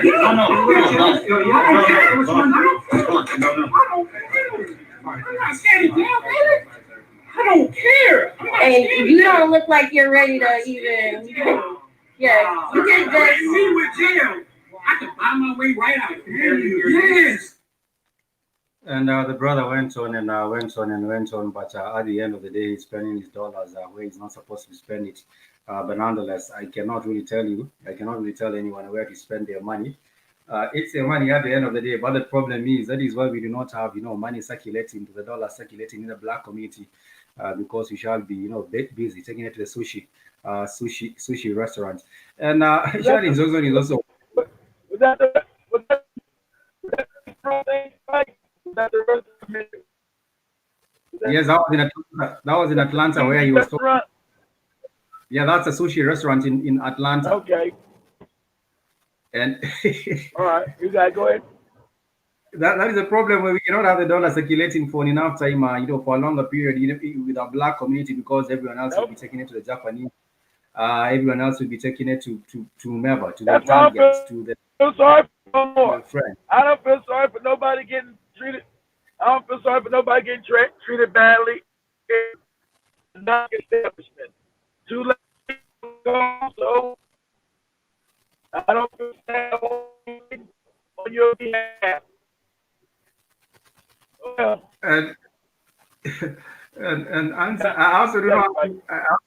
I also do not have any sympathy for him, but Ansa and Kenan, I think, had already watched the video, and I was saying the man was about to recite MLK, Martin Luther King's "I Have a Dream" speech, and even when the owner came out, I think that was the owner, the owner of the restaurant actually just was just getting out of the restaurant, and he himself was in sneakers, and he says, "I don't care whether they are Jordans or Adidas, or I just said there are no sneakers here," and of course you could see the white girls inside there with some Adidas. But nonetheless, that's a lesson for him.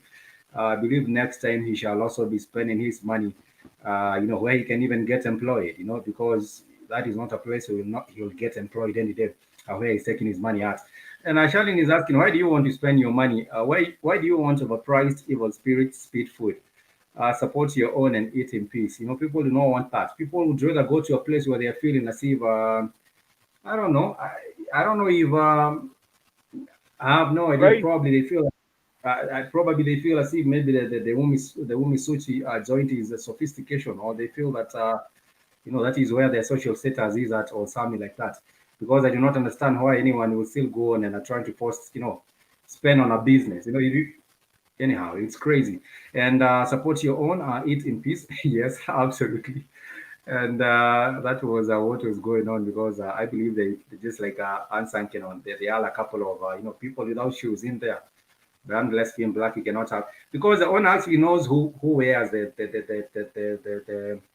what do you call them, the sneakers. They know the customers who probably will be coming up wearing the speaker would the sneakers would be the black people. And perhaps that is what they are just using the rule for, you know, to keep away black patrons from that particular Umi Sushi restaurant in Atlanta. Nonetheless, are you saying they want validation? Yes, they want to go on our social media and post pictures at the sushi restaurant and get some sort of a validation. But nonetheless, you know, supporting black I businesses don't would even be want the to eat no raw fish. I don't even like that shit. Raw fish, god damn. Blah. You know, I was in Japan. I ain't never, man. That shit stink. Raw fish. We go eat sushi. Look at us. We're we're important Negroes, Mike. We're important. We're eating the Japanese man sushi. I don't want to eat that shit. Make you all sick eating raw fish. for the brother. The brother there got some work. You know, he was thinking that there would be any kind of conversation that where he gets an apology at the end. There will not be any apology. There wasn't any apology coming for him, and the situation actually even got worse. But nonetheless, as we wind up, I wanted to share with us something that got me thinking about, you know, the elections that are coming up, and this has to do with the issue of the absentee ballot. And what is being said right now, according to Supreme Court, the Supreme Court is leaving the North Carolina absentee ballot deadline at November 12th, which is, of course, you know, a week after the actual election date. And this has me wondering, how long will it take before, you know, the announcement or the real winner is announced in this particular election? Because right now they're saying, you know, the North Carolina can, you know, the absentee ballots in North Carolina can be received and counted up to 9 days. Yeah, Tisha, Steve, look, a lot has happened since those $1,200 stimulus. Sorry, up to 9 days after the election day. And this has me wondering. I know that the North Carolina, you know, cannot, the votes, of course, are many, but they cannot really hold the country hostage. But I'm just wondering what will happen with the extension of these days, which is November 12th, being the deadline for the receiving of the absentee ballots in North Carolina. Under the Supreme Court's order, mailed ballots postponed on or before the election day must be received by 5 p.m. on November 12th in order to be counted. And these sorts of means that you know, the election results might actually take a while before they are fully announced, or all of them are received, which means also the tension will still be high, because all these days, you know, people waiting to know this and that, the tension will also be high. Now, of course, that will wind up also the issue of the Chief Kun. And the Chief Kun right here, I believe this is a common in. I thought common was from Chicago, but as it is, there is one of the He's from candidates Chicago. in South Carolina. Yeah, but there is one politician from you know, from South Carolina that has enlisted the support of Common in a bid to defeat Lindsey Graham in South Carolina. And of course, the Democrat James Harrison has enlisted the help of Grammy award-winning rapper Common in a rally in Colombia, and he hopes that Common will try help him, you know, take up, you know, get the position that he is looking for in South Carolina.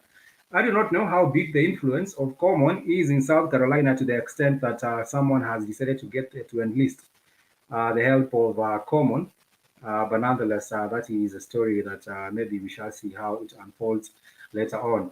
And of course, Common went ahead and said, I know that James is to the people of South Carolina and what he represents in the government. That is, according to Common, he says he can make true change in the state government for South Carolina at the Senate and the federal level. We need to have more people in the House that represent equality for us as a people, as a black man. And I do not know how big. Check started going out back in March, but for people serving time in federal and state prisons, much of the information has been conflicting and the rest has just been confusing. Now, local advocates are working to beat the clock so prisoners get the money a federal judge ruled they are owed.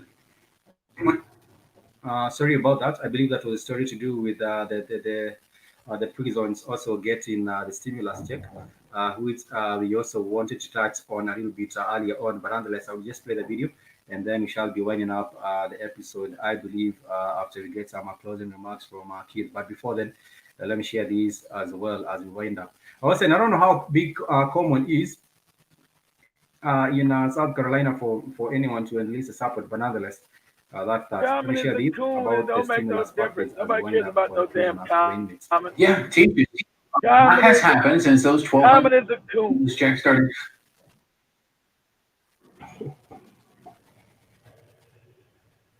Going out back in March, but for people serving time in federal and state prisons, much of the information has been conflicting and the rest has just been confusing. Now, local advocates are working to beat the clock so prisoners get the money a federal judge ruled they are owed.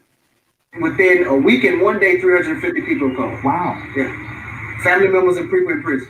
Prison inmates statewide flooding the hotline set up by Emancipate NC to get the word out that they do qualify for those $1,200 COVID-19 stimulus checks approved by Congress in March. Kerwin Pittman partnering with Emancipate to connect with eligible prisoners. So at the beginning, the IRS was trying to exclude people who was incarcerated.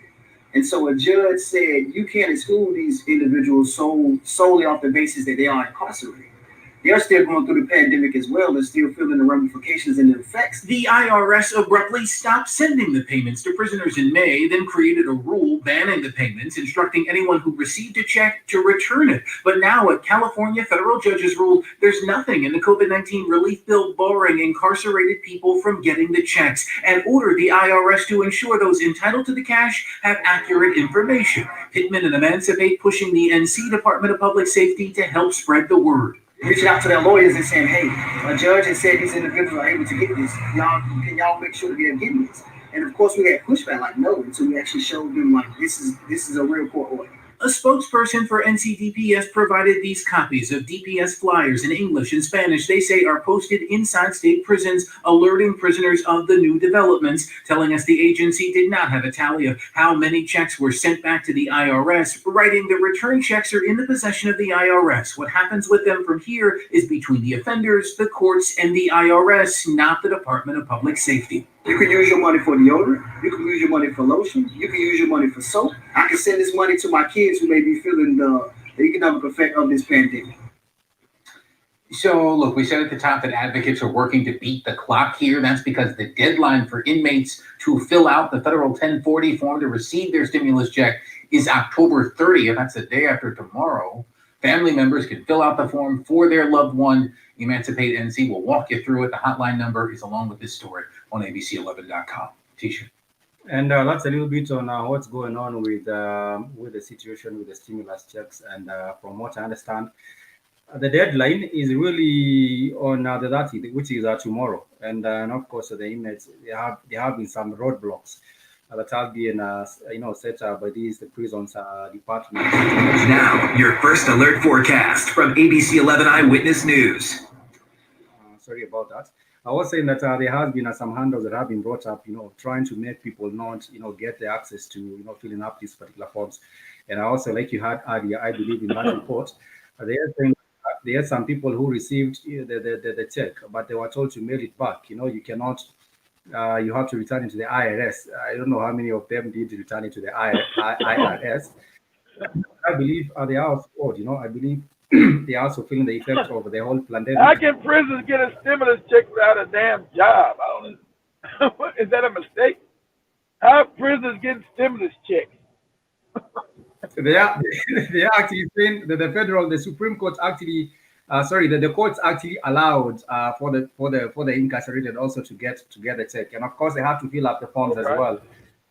To fill up the forms, but they're saying that the deadline is tomorrow for them to fill up the forms, which is the 30th of October.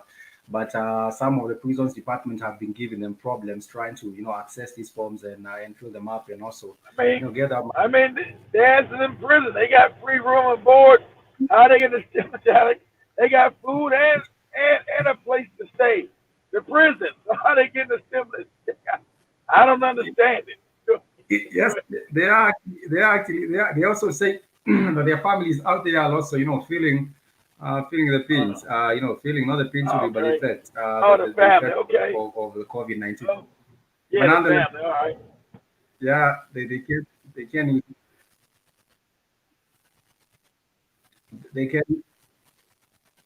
they can use it for that particular reason. But nonetheless, we are almost winding up, and I just want to thank everyone that has joined us on the Africa Today show today. And of course, it was a good thing just getting to see some of the viewpoints of Dr. Henry Yeah, Clark we as was. well, and also sharing some updates on what is happening. Kid, you can also give us some closing remarks as we wind up. Yeah, I haven't say much love, family. I think I will come back on this tonight. I didn't do it yesterday. I'm trying to come back on later on tonight. But how my voice holds up. Um, so, sure you take care, everybody. Understand you're one people, as we showed through genetics, and the slaves also E1B1A. I mean, you got a slight diversion of maybe some European animal in you, but keep going back to black, and you'll breed the animal genetics out of you. Make sure you go back to black and not mix your genetics, and you'll go back to E1B1A. So when the election comes in Kenya 2 years from now, and Mike's neighbors of different tribes, hey man, we got the same genetics. We're really the same people. Shut up, I Mike, think you damn liar. Shut up. I'm a I different think tribe. Go ahead, Mike. Go ahead, I think I Mike. might. I think I'll have taken a tour to Rwanda. That time is normally a lot of confusion, but of course not in every region. But sometimes they try and make it seem as if politics is everything, and there's a lot of confusion. I think that time I might be actually in Kigali, Rwanda, just seeing what's good in Kigali, Rwanda, in 2022, because that is when we are expected to have the elections. But nonetheless, uh, that is just trying to stay away from all the shenanigans. But I don't see myself getting involved in the process even here, because everything is just messed up. They will try to pitch one community against the other community, and people will fight. Just because they have been given maybe $2 or maybe $5 to be put in, to go start fight meeting. Hopefully, hopefully we can change that. Well, maybe during the Kenyan election, you'll be sitting in Arusha at the other thing we set up in Arusha. Maybe you'll be sitting there doing the election, and they're gonna be calling Spike. DA, did you vote? Did you vote in the election, Spike? I ain't vote no damn election. Spike's gonna say what I'm getting. What these campaigns? What are these candidates gonna give me? It could, And I don't could give you nothing. Like, go ahead, go ahead. Yeah, it's something you cannot just. It has to be something for your vote. And Answer Kiran is telling you, kid, because they work for Walmart at 50 cents an hour behind bars. That is, kid was asking why are they getting the check? But yes, they are supposed to be getting the check according to the judge. And Answer Kiran says because they work for Walmart for 50 cents an hour Oh. behind bars. And sorry, go. You're saying you'll have a show later on, yeah? That would be also. Yeah. I'm Uh, gonna try to do a show later on about something. Talk about the. I'm gonna do a show later on today. Oh, my voice holds up. So, say much love, family. I see everybody here probably about 9 o'clock Eastern time. Say much love to everybody. and thank you so much to everyone that did join us on this particular And episode, Sean Scott. then hopefully, also everybody send a prayer or a good vibe to Cammy. She's sick, so everybody keep it in our thoughts. And where the hell is Rumby ass at? think it's probably that her computer broke down, but nonetheless, we shall. I We know, hope but I that. gave her the money. I gave her the money to fix all that shit. Like, you should be done fixing all that shit. Then she got Probably. knocked, and let some damn. And I told her to go to the black market. Unless she got knocked in the head in the Zimbabwean black market or something. Then she got knocked in the head on the Harare streets. Like, them Harare streets are dangerous. I hope she's not getting the deal. She's not getting the bad deal with the She's black not market. getting I sent her to the black market to get a special deal, but not get knocked in the head. We actually might get ourselves knocked ahead with those particular prices. But nonetheless, we are coming to the end of the show, and of course, early on we mentioned about What's up, family? yeah, we mentioned about Pan Africanism, and I thought I should just share just a clip of this before you end up, and this I believe is just tribute to Marcus Garvey. Welcome to the Real News Network. I'm Paul J. in Baltimore. We're continuing our discussion of. It's pretty good, right? Well, it's a little boring. To return African American.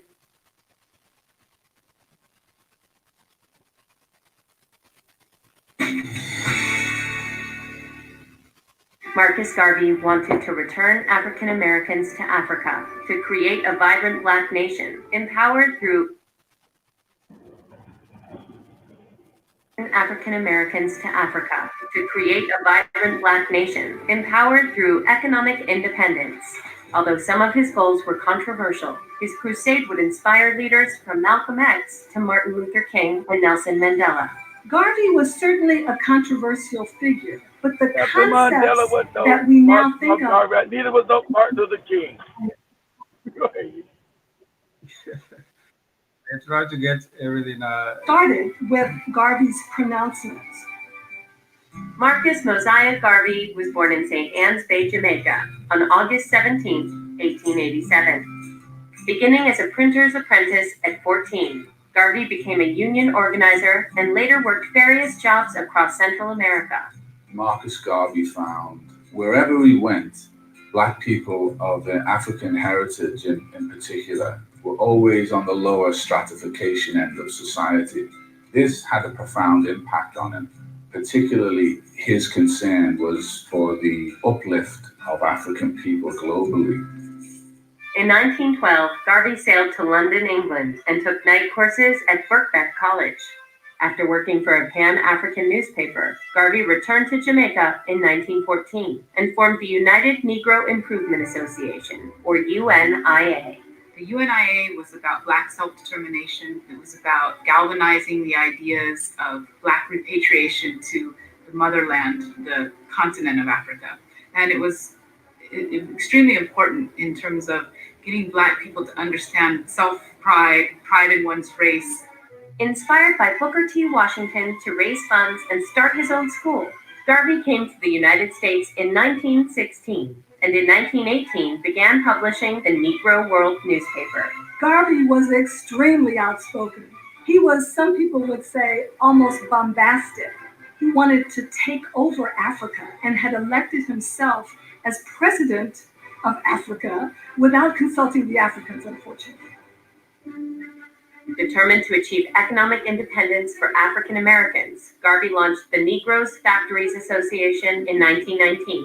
And a shipping company called the Black Star Line, which he planned to use to transport passengers back to Africa. They don't let no Marcus Garveys in here no more.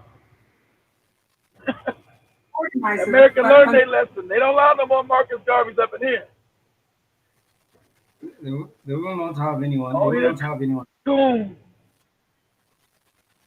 Yeah, no more Marcus Garveys. They didn't learn that lesson.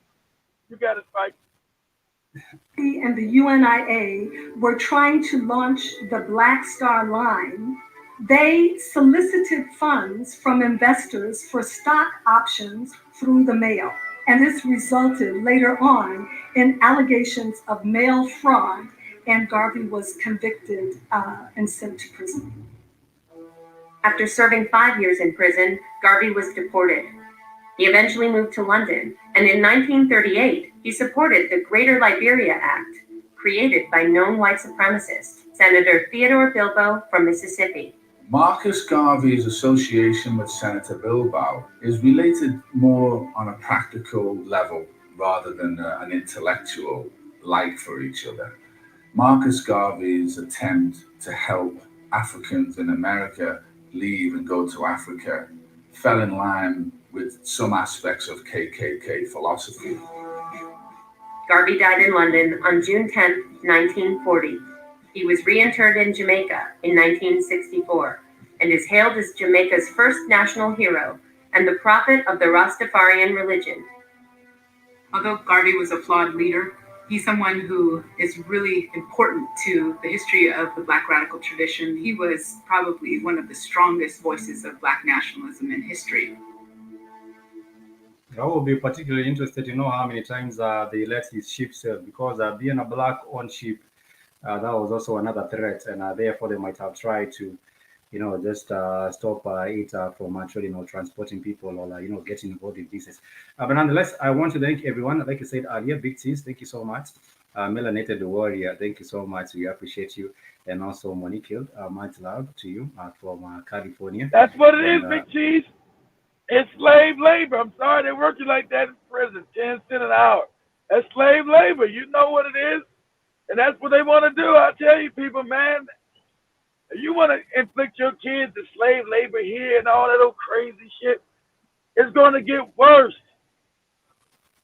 They got no jobs to give you, so what are they going to do? They're going to put your children in prison.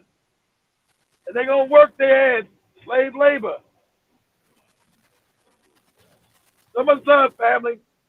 Much love to everyone that has been with us. Monica, thank you so much. You saying they have gatekeepers upon us as being radical. And also, I saw earlier Sister Nish Penda. Thank you so much. I think you General Mosquito. Thank you so much. And also Sonic Domo, Land of Winter, Unsunken One, Sister Sharon Johnson, also Melanated Warrior, Sonic Domo, and Brother Bakari. Thank you so much for being part of the Black Hot Network broadcast today.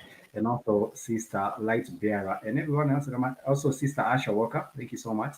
And everyone else that was with us today. Much peace and love. We want to wish you a happy and productive remaining part of the day. Big T's as well. Have a great one. Until next time, we want to say kwaheri.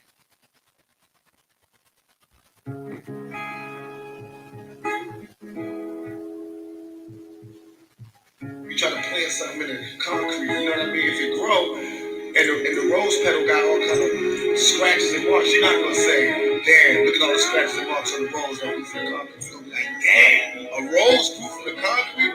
Same thing with me, you know what I mean? I grew out all this instead of saying, damn, you did this, you did this. Just like, damn, it grew out of that, it came out of that. That's what makes you see, you know what I mean? All the time, it's about nasty, unbelievable lifestyle.